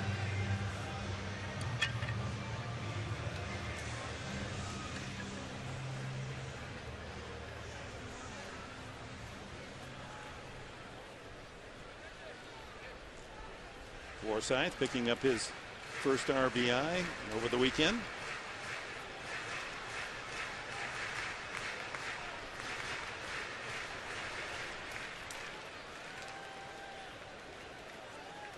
And coming up from Tucson in the PCL, he too may have some experience against this left-hander.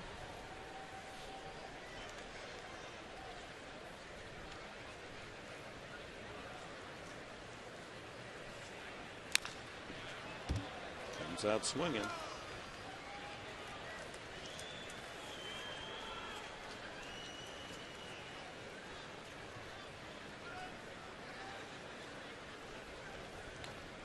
Padres in taking 3 out of 4 from Houston, averaged 5 runs in those 4 games.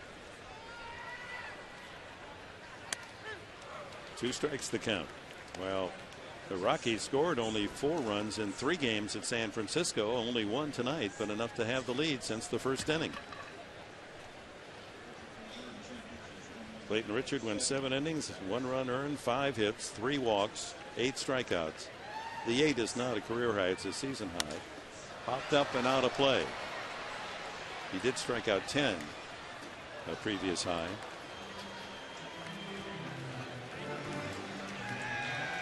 But since that first inning, the triple by Nelson and the infield RBI single by Tulowitzki, really a terrific job by Clayton. He's pitched well at Petco, doesn't have a winning decision. He was 0-3 with a 2.42 ERA prior to tonight, and that will be lowered on his effort this evening. Chopped. Will he get by the mound? It does. So a tough play, and they can't make it.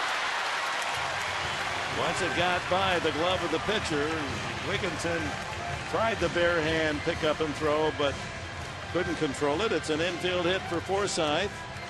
And all the more important, that double play Gonzalez hit into after failing to sacrifice. No question. The Padres turning the lineup over and take their chances with Cristianorfia, Cristianorfia leading off. And it's just too bad as you go back to the first inning, the Padres really had something going with 1 out. Second, third, they just couldn't get anything going early on. How about the 2 pinch hitters, Cunningham and Forsythe, off the bench to deliver base hits? And so we'll have a pitching change. Matt Bellal comes in, and this pitching change brought to you by the Law Tigers, San Diego's motorcycle injury lawyers who ride.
Denorfia greets him, and a ball deflected, and that's going to be a base hit. It was headed for center field anyway. Bellal able to get a glove on it. Another infield hit that moves Forsythe, the tying run, to second. Now a 3-hit inning, but no runs. And if you ever wondered about the value of a sacrifice, this inning proves the point. No question. And the Padres playing station to station baseball here, trying to get something going, at least get 1 on the board. And, you know, if that ball wasn't touched, I saw Chris Nelson. He had a pretty good beat on it. He was by second base. Who knows? What we do know is that now first and second. Padres have out hit the Rockies 8-5. Bob Apataka Out to talk to Belle-Isle with Jason Bartlett, the batter. Padres tonight 0 for 6 with runners in scoring position.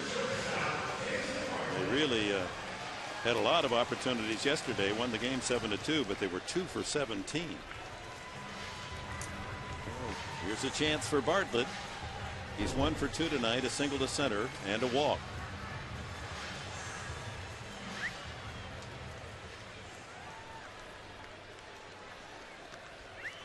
Seventh inning, 2 outs, tying run, Forsythe at second. Go ahead score, Denorfia at first.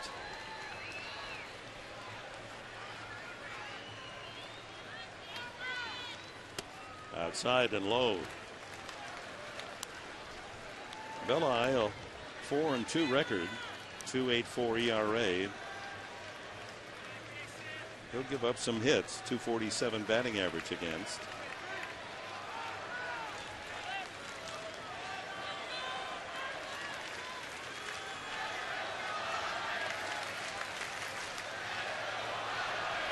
$16,838 trying to stir up a base hit here from Bartlett, tie the game. Late swing as he tried to shoot it to right field. That's that slider. Matt Belle-Isle still flipping up that slider.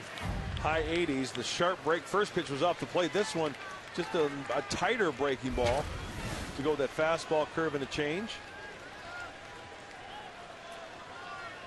He'll throw that pitch anytime, that slider.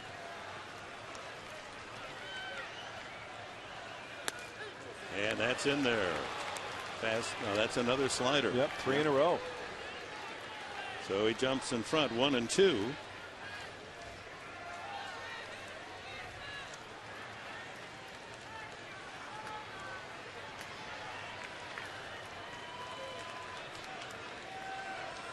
"32-year-old veteran from Austin, Texas. Struck him out. Well, the Padres leave 2 again. No runs, 3 hits, no errors, and 2 men left on base.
Now, starting at 4:30 p.m., fans can enjoy margaritas, food, and live music from the Coastal Riders. Visit Padres.com/Margarita Park for all the details.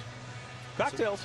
So Friday night is it's party night. Yeah, it's a touch of salt and a little lime. Yeah. Wear your flip-flops. Wear a Tommy Bahama. Wear some nice, comfortable shorts. And then enjoy a ball game after. And the talent before, and then a ball game. A lot of the really smart fans are using Friday night. They just mark it down on home games because they have such a great time at that party at the park and then see a ball game. Yep. All right, Corey Lupke comes in to work. There are his numbers on the year. Young left-hander from Ohio State has done well. He'll face Carlos Gonzalez, then Chris Nelson and Todd Helton.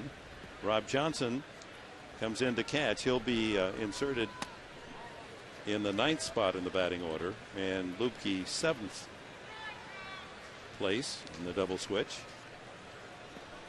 Gonzalez was 0 for 3, struck out twice against Clayton Richard off the head of the bat. 1-1. Well,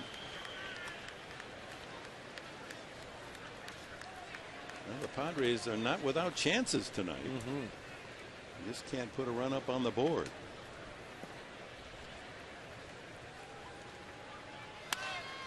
Popped up. Shortstop Bartlett. One away.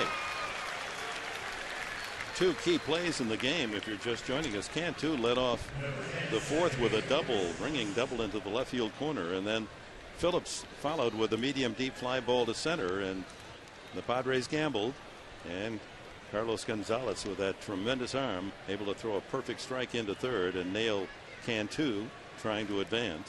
And then of course the last inning with 3 hits, but a double play in the midst of those 3 hits when Alberto Gonzalez failed to sacrifice, and then compounded the error by hitting into a double play.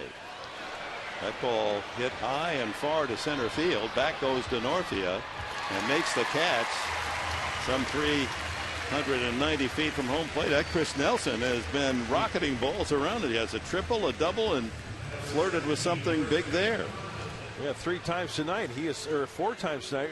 3 times. I stand corrected. With the strikeout in the 3rd, he has squared up the ball nicely on the sweet spot. So far, they haven't learned what he doesn't like.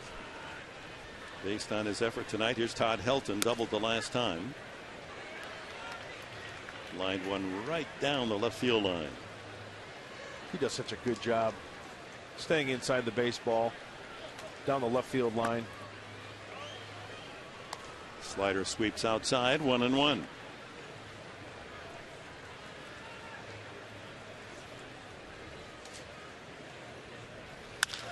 Base hit to center field. He continues to do what he has done all of his career, and that's wreck up base hits. The first Rocky with a pair of hits tonight. Well, with the way that the Padres were playing him defensively, it looked like the spray chart's more of a pull guy on the ground. But Todd Helton, you know, as he gets older, he's going to have to utilize the center of the diamond, and he beats the shift there. Not even close. Check that. Nelson also, of course, with 2 hits, a double and a triple preceding Helton. And here's Tulowitzki, infield hit that drove in the run in the 1st inning, fouls it out of play. Just to review that 1st inning, Gonzalez led off the game, struck out. Nelson tripled to deep right center. And Richard struck out Helton with Nelson at 3rd.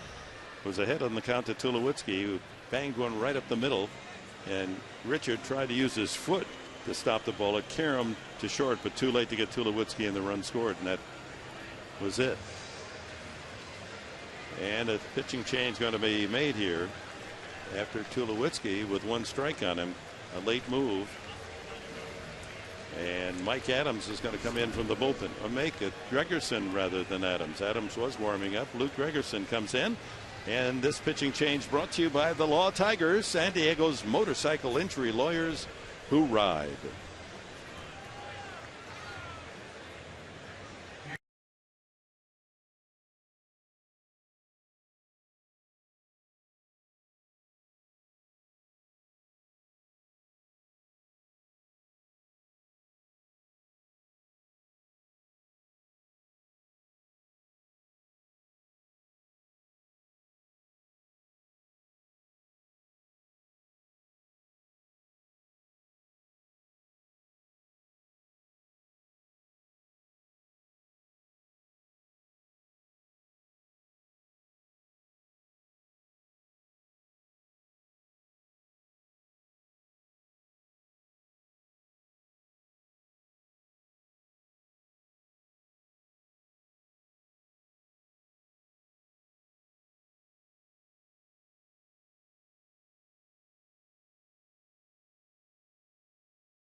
count at missionfed.com tomorrow. Gregerson's numbers. The .292 batting average against is the highest by any Padre pitcher. He's come in specifically to try to get Tulowitzki, who has a strike on him, before the change was made. Enters the game with 2 out and Todd Helton at first base. A single and 2 ground outs to second base for Tulowitzki tonight. The RBI single in the first inning, infield hit. There's the slider and gets Tulowitzki to back away. So the count 2 strikes. So Lupke throws one pitch. The lefty is out of there, and then going to Luke Gregerson, the righty. I don't know, maybe Luke wasn't ready yet in the bullpen. Who knows? But he's got him in the hole 0-2. Righty's hitting .238 off of Luke.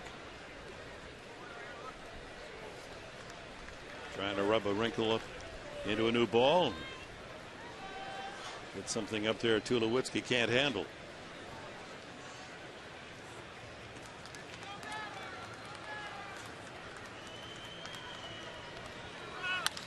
Another ground ball to second. They'll take the out at second base. And the inning is over. No runs, a hit. Man left for Colorado. Coming up for the Padres, Headley, Ludwig, and Hopp, the meat of the batting order for Bud Black.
Primo's, home of the Monster Burrito. Get your $5 meal deal. Limited time only. Most doubles this year, and Chase Headley there, just 2 off the leader, Carlos Beltran of the Mets. Chris Young of Arizona and Jose Reyes also of the Mets with 18.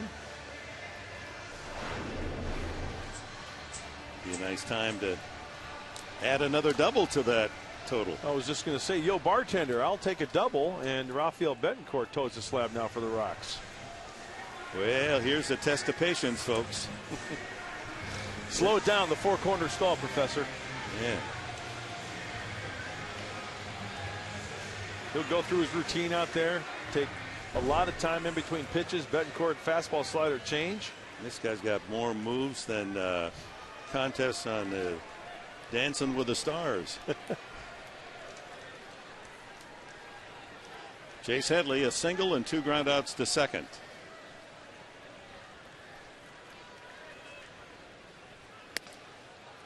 Ball 1. Betancourt, he'll give up some hits. He's pitched 20 innings. Check that, 23 innings with 20 hits, 3 home runs. ERA over 3.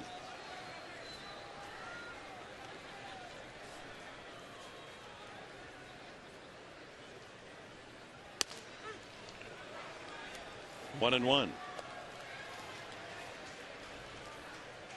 when he gets a runner in first, he'll play catch with a first baseman for who knows how many times. You almost expect him with no one on first to throw over there. Right. If they kept a record for throws to first base, he'd lead the league. Oh, easily. Majors.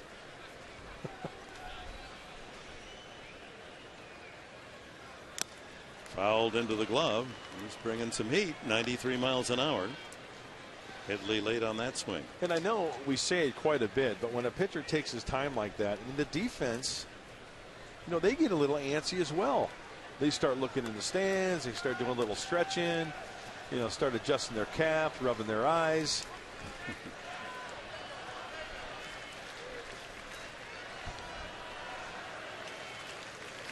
36-year-old right-hander from Venezuela. Just did clip that one foul.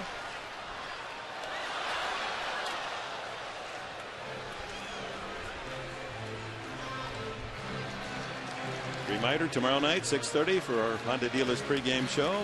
Tim Stauffer goes for his second win against Ubaldo Jimenez.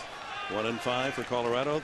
Wednesday, 3:35 game. No television on Wednesday. Mosley and Aaron Cook, who's just been activated. 1-2. Got him. Went to the breaking ball. So 1 out. Ryan Ludwig struck out, fly to center, and grounded to short.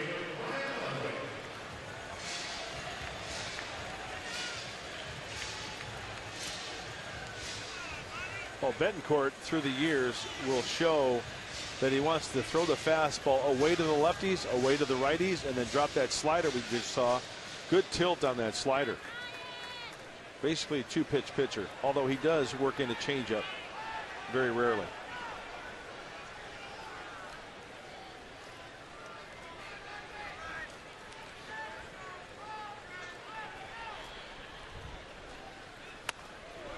He went for the downs, but couldn't find the 93-mile-an-hour heater. And that fastball leaked on the inner half, and that's right in the nitro zone for Ryan Ludwig. He just couldn't catch up to it. Iannetta was set up down and away.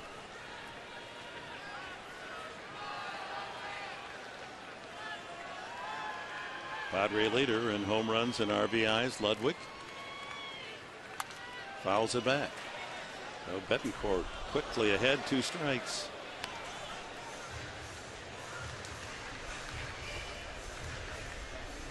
That going to the press box? Yeah, and Don Norcross wanted no part of it. Fine writer from the UT.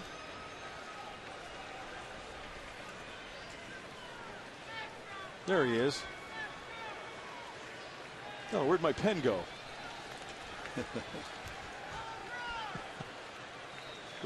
Where am I? 2 strikes to Ludwig. Slider. Oh, fastball. And Ryan late on the heater, down and away. Consistently at 93 miles an hour, Betancourt. And Troy Tulowitzki's checking out the park in the park, wondering when the next party's going to be as he looking out at their beach as Betancourt takes his sweet old time there.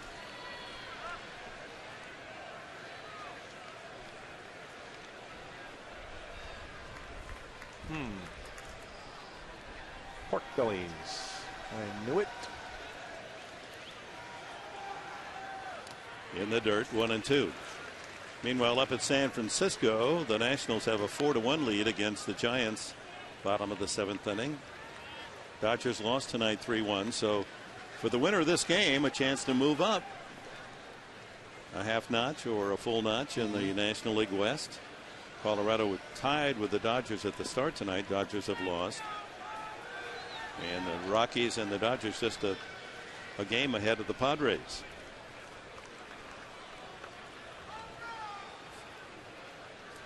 One and two. And another foul. Can I just bring up a point? And I'm bringing this up because of personal experience. If I, as a pitcher, took that long in between pitches and Gary Templeton was at shortstop, Tempe would give me an earful he would go totally HBO on me at language that I can't use right now because it's a family show. He would tell his pitchers to speed it up. Let's go. Come on. Look at Tulowitzki. That's like the third time he's restrung his glove out there at shortstop. You could read War and Peace. Exactly. Between pitches. 1-2. Base hit to left field. Oh, Ludwig delivers. Tying run on here with 1 out in the 8th inning. That's a good at bat. Fell behind 2 strikes, fouled off 3 pitches. That is a good at bat because, you know, pitchers find a rhythm, hitters find a rhythm, but a long time in between pitches as Ryan Ludwig stays back nicely on that ball. He squared that one up nicely. And now Brad Hopp against his former teammate Bettencourt. Get a fastball and square it up and make it really exciting, couldn't he? Okay, now how many times is he going to throw over, Dick? Oh, goodness. Yep, here we go. First he's got to stretch. He's going to, get that arm going, stretch both legs. Kick at the rubber, stretch the arm, wipe the face, pull in the glove. It's automatic. It's going to be automatic. He's got to throw to first.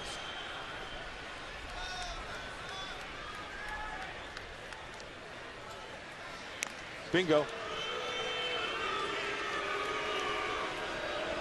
I mean, you could be standing on the bag. He's going to throw over there.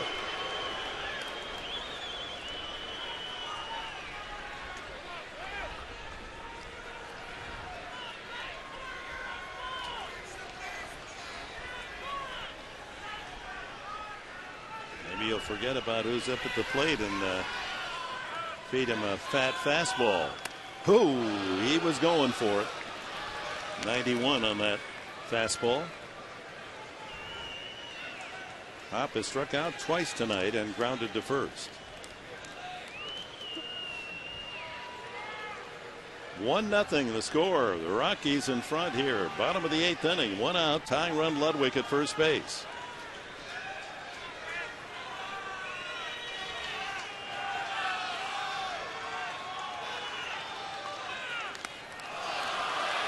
Another foul tip, I believe, on that changeup. Sounded like he got a little piece of it. So Bettencourt in front, 2 strikes. Jorge Cantu on deck.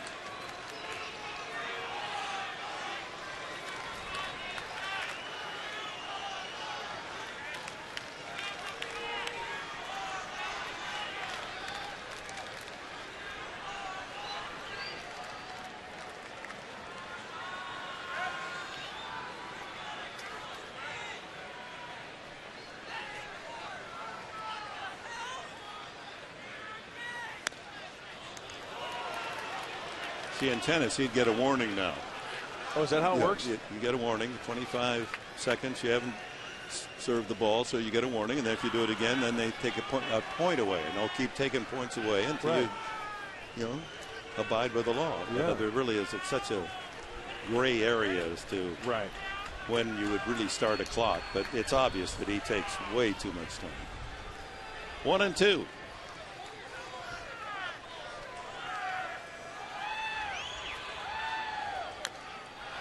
Just got a little piece of that. Went off the catcher, Ionetta.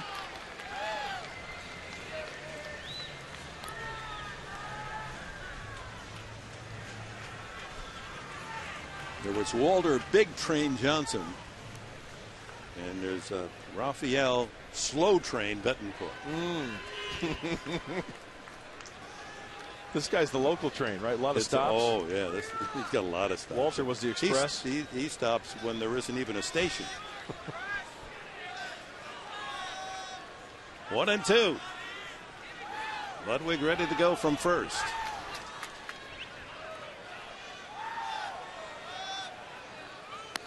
High. 2 balls and 2 strikes. No, Brad Hopp working the count more to his favor.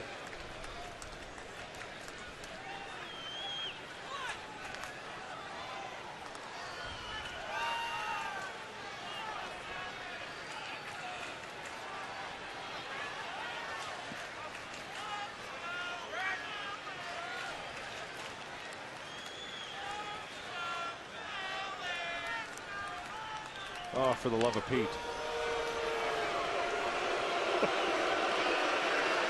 I think the crowd's onto him, Dick. I mean, fans always boo when a pitcher throws to first, but he does it just to kill time. And there's no chance. Ludwig is just standing almost on the bag. Right. Just habitual. 2-2 to Hop. Ludwig is the tying run there at first base. One out here in the 8th. Outside, 3-2. Tried to get him to chase a changeup. Well, good chance for a fastball here from Bencourt with the score 1-0. You don't want to really get too cute. You know, you walk him, and it's first and second.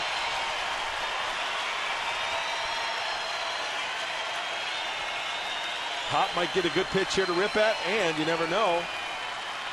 Bud Black might send the runner. Ionetta has thrown out only 23% this year. But Hop strikes out a lot. Right.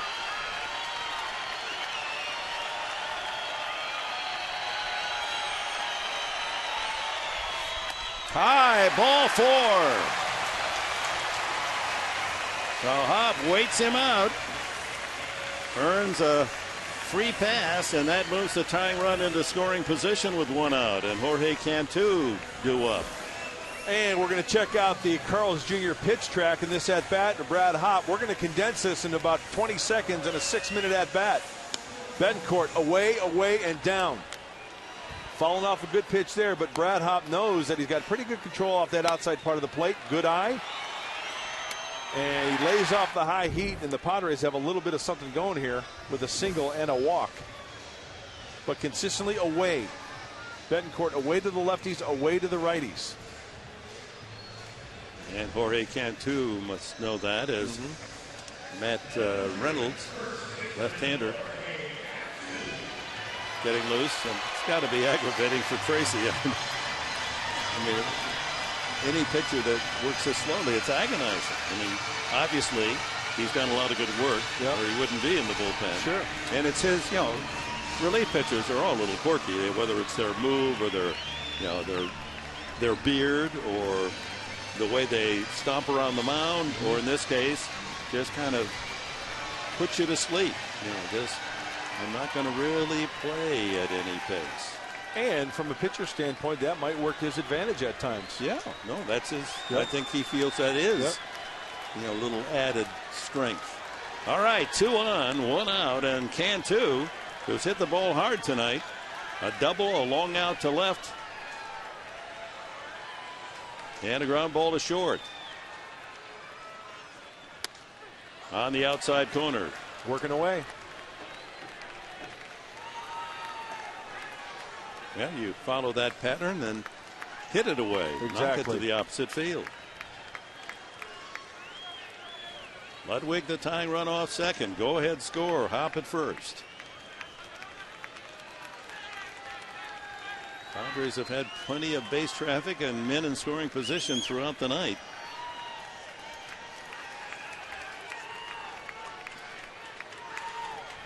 Oh for 7 runners in scoring position. Here's another chance. Outside target. Oh, it does border on ridiculous.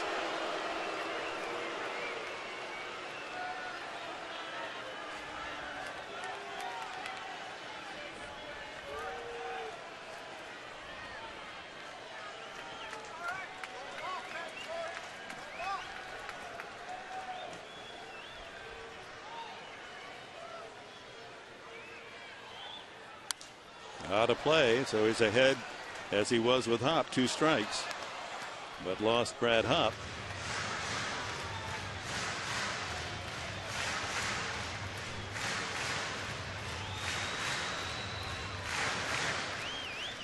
Eric Patterson is on deck. Pitcher spot due next.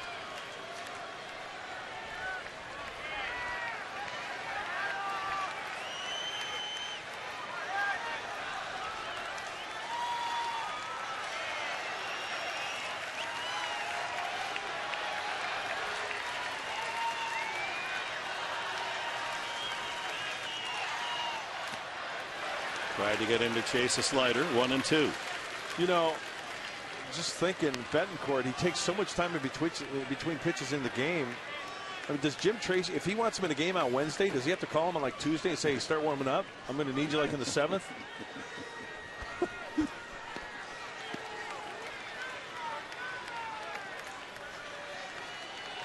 Let's see. Our game today is almost over. He's looking ahead in the schedule to get him up. A ball, 2 strikes to Cantu. Runners lead away.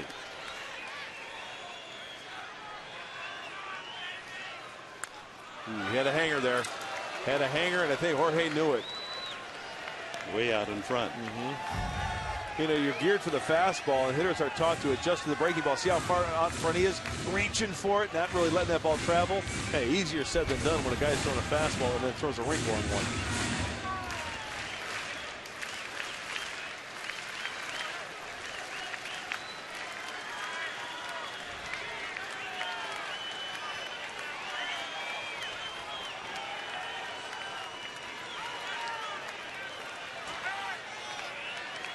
One ball, 2 strikes on Cantu.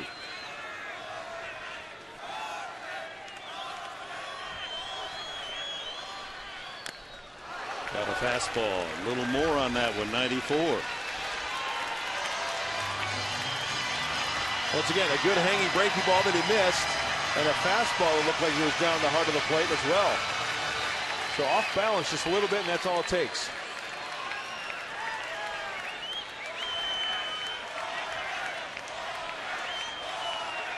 Jim Tracy from that profile reminds me so much facially of Tony Kubek.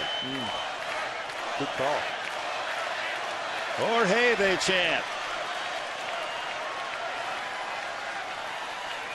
A lively crowd.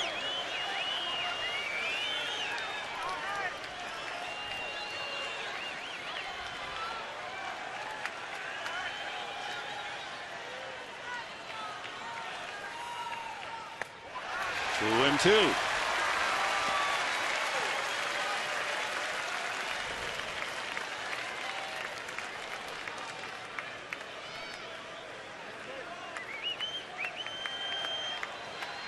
Again here in the inning, Rafael Betancourt struck out Headley to start it. Ludwig lined a single to left center. Hop worked the count from 0-2 to 3-2 and walked. Cantu was down 2 strikes, and it's now 2-2.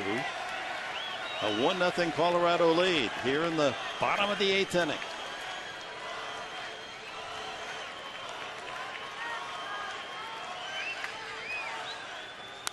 And he fouls a good pitch away.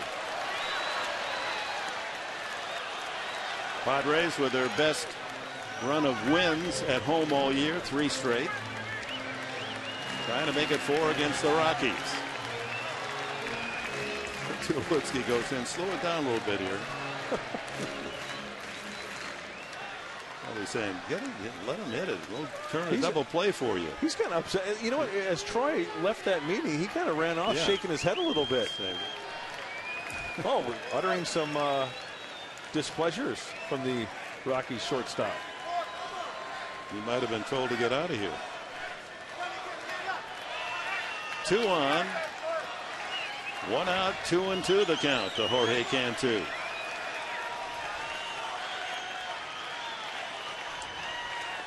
Outside target. Struck him out. Well, it was a battle, but Betancourt wins that, so he struck out 2 here in the 8th. Chased the high fastball. Once again, his intent was he wanted it down and away, but sometimes it will leak. That pitch looks so good out of the hand. Eric Patterson has been introduced as the pinch hitter, so Jim Tracy is going to go to the bullpen and bring in the left-hander. Matt Reynolds coming in from the bullpen as Tracy uses his 5th pitcher tonight. So we'll take a break. 1-0 Colorado. Padres have the tying run and the go-ahead run aboard when we come back.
favor the Rockies.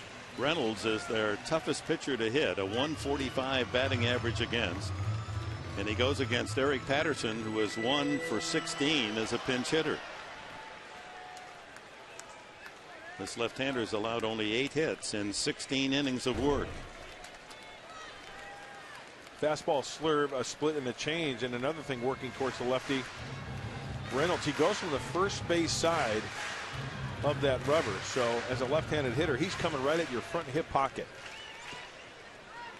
So typical of left-handers that come in to pitch to left-handed hitters. Joe Thatcher of the Padres in that ilk. Up high, ball 1. Starts him with a curveball. Yep.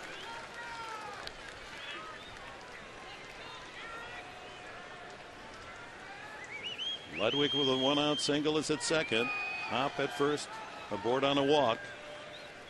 2 gone in the 8th. This is away, 2-0.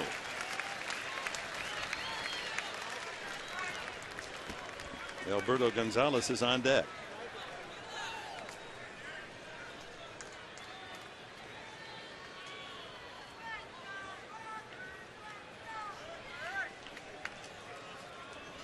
Up high, but a strike.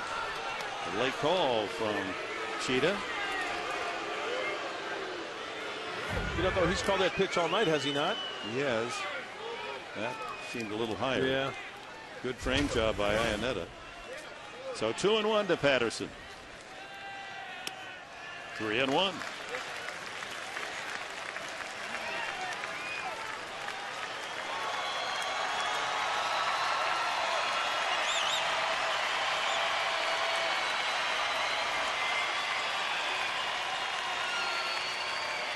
Ludwig and Hop will be off at the crack of the bat. But no contact there as the curveball taken for a strike. 3-2. Now that was a good pitch. That one looked like it started at the front shoulder of Eric Patterson and ends up, as we take a look, tracks. Yeah, down the middle and about knee high. They'll be off with this delivery. Inside, ball 4. Second walk of the inning. Loads the bases. So the Padres have the tying run 90 feet away, and Hop at second base carrying the go-ahead score. Hey, a catcher's interference here, and they're tied. A couple of fast balls, and they're ahead.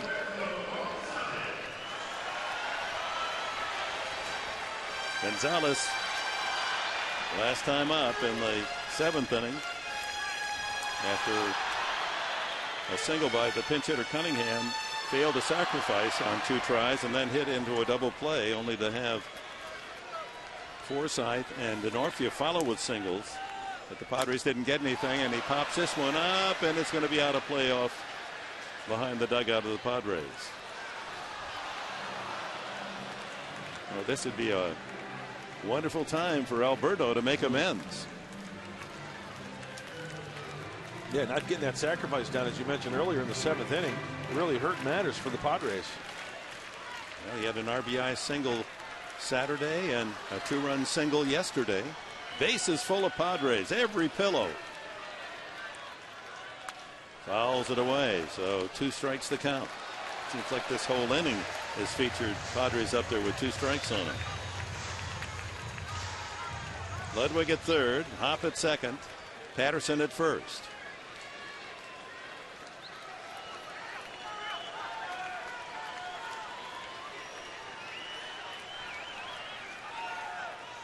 Struck him out. So the Padres leave the bases loaded. Rocky pitchers strike out the side. Padres have left 11 men on base and trail 1-0.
price of one in the right field upper reserve section at every Tuesday night home game with 2-for-1 Tuesdays presented by Coca-Cola.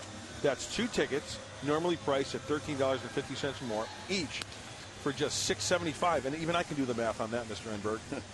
So $13.50 ticket for $6.75. That's what you pay, right? Get your tickets online at Padres.com/2-for-1. And I've gone up there to sit. That's a good seat. It is a good seat. You're looking down over the back of the first baseman. So infield play, anything hit on the infield is coming to you, toward you, as you watch from that angle. And well, there's really not a bad seat here at Petco. I agree. But for $6.75, those are terrific opportunities for you fans. Frieri, his first pitch popped up right at the dugout and into the dugout. As Cantu came over, as Wigginton still alive. Frieri, there's 1-2 on the year, 2.17 ERA. Pitched well, except there have been hiccups in his control, and he gets in little bad patches. But when his command is on, as tough as anyone in that bullpen for San Diego. The best bullpen in the major leagues. Outside, Wigginton has walked, flying to left, and struck out. Clayton Richard, a terrific start, 7 innings, just 1 run allowed in the first inning, 5 hits, 3 walks, 8 strikeouts. Ripped, and that ball is fair. Ludwig has to race in to make the play, and here comes the throw to second base, and it's high, and he doesn't get him. Ludwig trying to hurry his throw, didn't brace and throw. He tried to throw it on the run and didn't quite get it low enough. So Wigginton takes a gamble, and it pays off. He's got a double. Well, this ball is hit so hard down the left field line as we take a look. Just fair. Okay, now, see Ryan, he's sprinting over towards the line. Now he's got to redirect. Off balance throw, high. And Gonzalez did a nice job of trying to keep the tag on and hoping that Wigginton was going to come off the bag.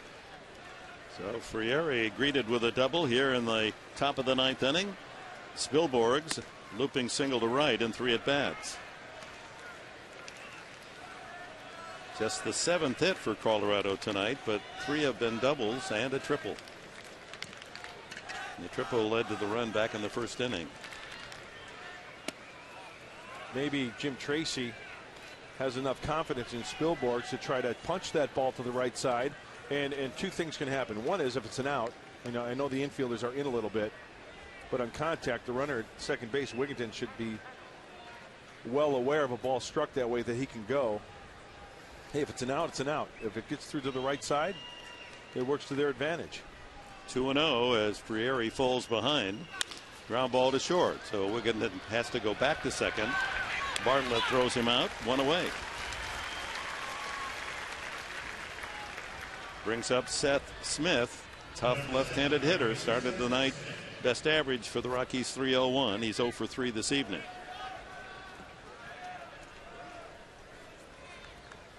Well, it's, according to my scorecard, only 1 player left for the Padres, Blake T. Cody, right? Everybody else has been used.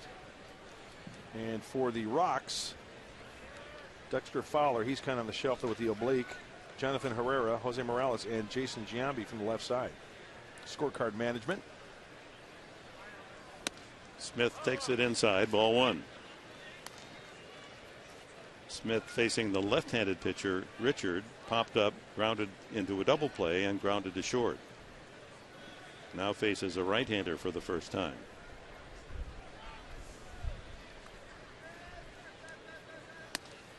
Two and 0. Fell behind Spilborgh's 2-0, but got him to ground out. Jason Giambi, don't forget about him. He's got a bat in his hands, just in case we get down to the pitcher's spot. There's a strike at 92. If Ernesto Frieri could harness that control and repeat that delivery pitch after pitch, I mean, when he's on, as you mentioned earlier, Dick, with that control, he's nasty. He's tough to hit. Thrown across his body in the deception there, but he'll have his wild streaks.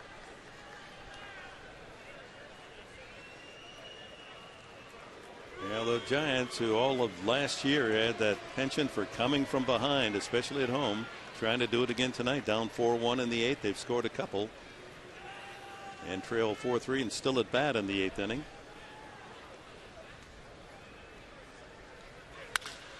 That ball hit hard and deep to left center field. DeNorfia chasing but can't get there. Ludwig backs it up. The run scores easily, and on his way to third with a triple is Seth Smith. 2-0 Colorado. Boy, Smith gave that a ride. So in the inning, Frieri gives up a leadoff double that was scorched, and now a deep drive to the opposite field. Seth Smith drives in his 23rd run. Well, with the game tight, chances getting slim for the Padres, you got to try to lay out and try to catch it. Ludwig is there backing up. I mean, even it's going to be a triple anyway.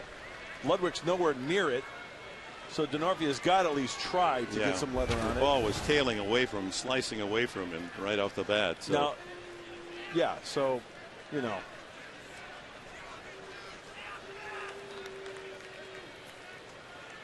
I mean, he's a solid outfielder. He's not Cameron Maben, who makes it look easy out there. Right.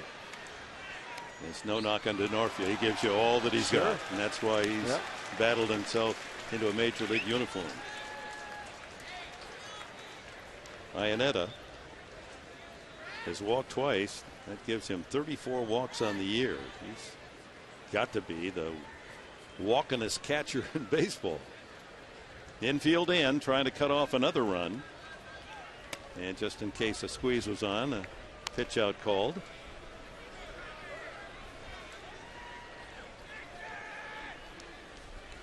Giambi on deck with a bat. We're guessing Houston Street is going to be the 9th inning pitcher. Their ace in the bullpen.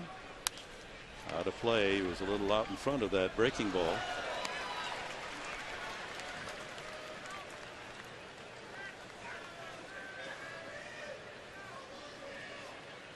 So the Rockies have scored 1, 2, and 1 runs against the Giants on the weekend. They have 2 now tonight.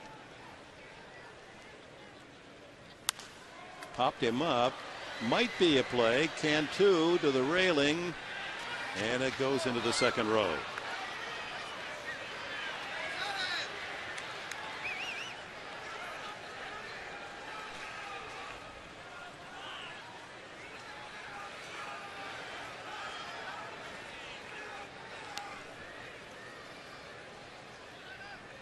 In case you're just joining us on this draft day, the Padres' first pick, the 10th overall, was Corey Spangenberg, 20-year-old junior college player. Hit .477, considered extremely fast. And then with their second pick, the 25th overall, an 18-year-old right-hander, Oakland High School, Joe Ross.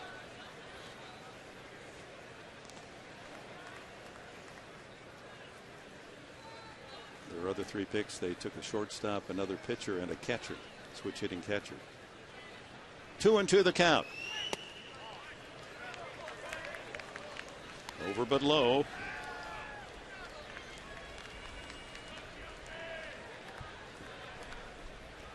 Headley, Bartlett, Gonzalez, and Cantu just off the edge of the grass trying to check that runner at third.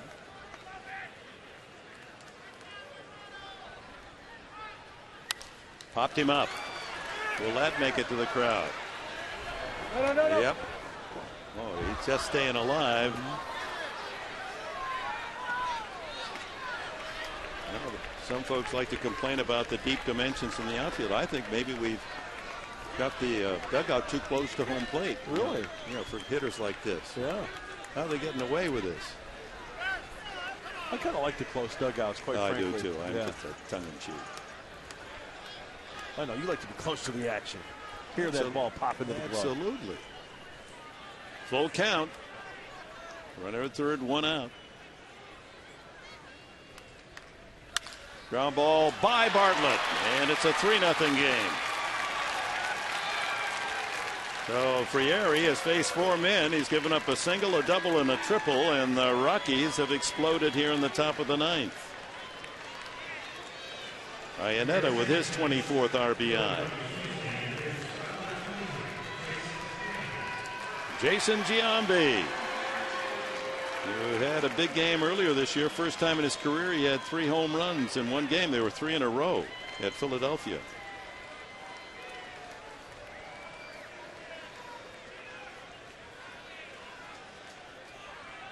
I know what you're thinking. They're a home run away from a cycle in this inning. And he's got one thing in mind, let's face it. That's why he's on this club. Yep. To hit long balls, and he's done that as he has throughout his career. 6 home runs out of his 10 hits. 10 hits, 6 home runs.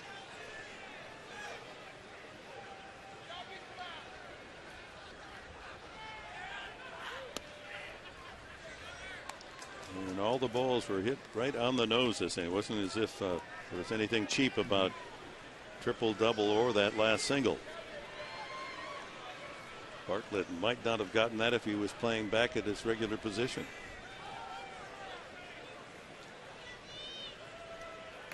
Two and 0. Fastball right down the heart of the plate. Well, we know that Giambi loves the fastball like any type of hitter up coming off the bench. You better make sure you spot that fastball well. He gets good extension on the outside part of the plate. Got to keep it down.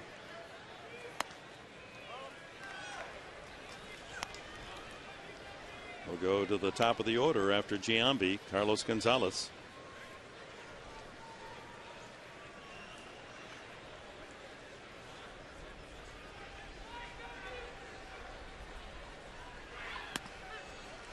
Strike. Giambi ready to throw his bat away. Thought he had ball 4. I quite honestly thought that pitch was off the plate as well. So Ernesto getting a chance here to get Giambi.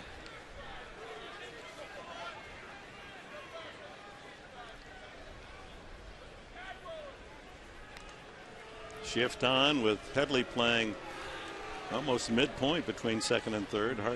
Bartlett is a step on the shortstop side of the bag.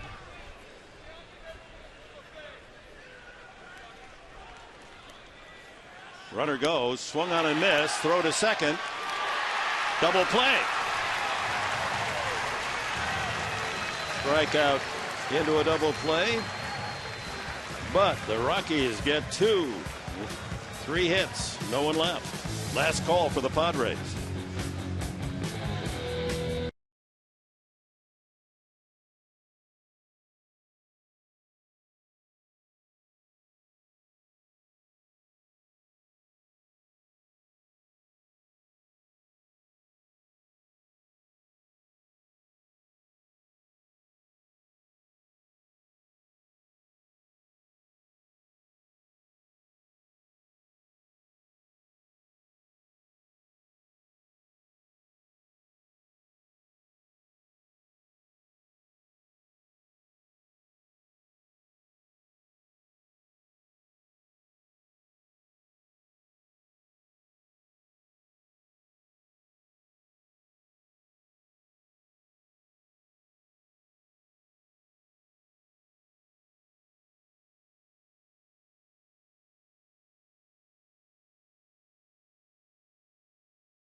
From anywhere in the county or shop online at elcajonford.com. And with a 1-0 lead, Seth Smith drills one into the gap in left center, just out of the reach of Chris Denorfia. Winds up on third base after driving in Wigginton, who had doubled to make it a 2-0 game, and then Smith scored on the single by Ionetta for a 3-0 lead. And now they bring in their ace closer, Houston Street. 6th pitcher used by Jim Tracy, as Colorado working on a shutout shared by 6 hurlers tonight. If they're successful, it'll be the Rockies' 4th shutout of the season and the 10th time the Padres have been whitewashed. Well, Houston Street, 2 blown saves of 17 opportunities, 15 saves on the year. Fastball slider change. He's a control type guy. He will throw you strikes. There is the first strike to Rob Johnson, batting for the first time. Kyle Phillips started.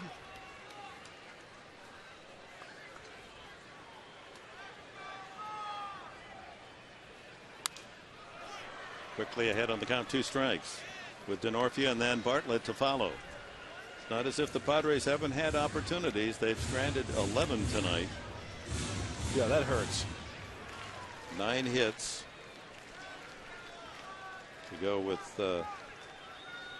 4 walks. 13 base runners. Yeah, that first inning, they were 1 hit away from getting on the board with possibly 2 runs right out of the gate. Had first and second, and Ludwig struck out, and then second and third when Hop struck out. Johnson goes down weakly. 1 away. Chris Denorfia, infield hit and a walk tonight, 1 for 3.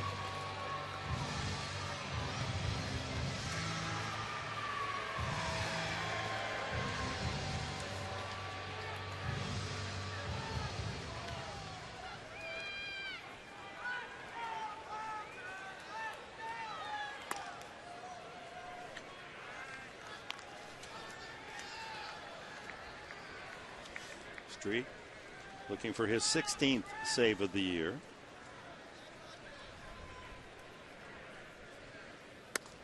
He's taken a loss, and his ERA is much higher than a year ago, 3.67 ERA.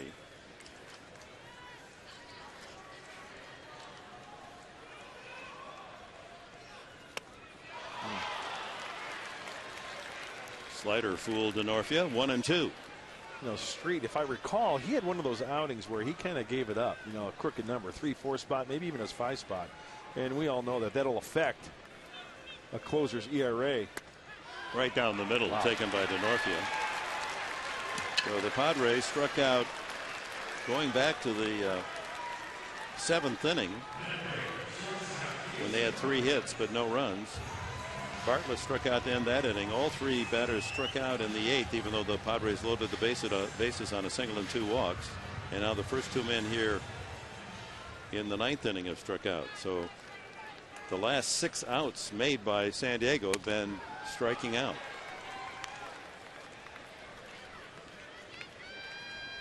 Being shut out and striking out have been ugly companions for the Padres this year. The 2 really do fit hand and glove.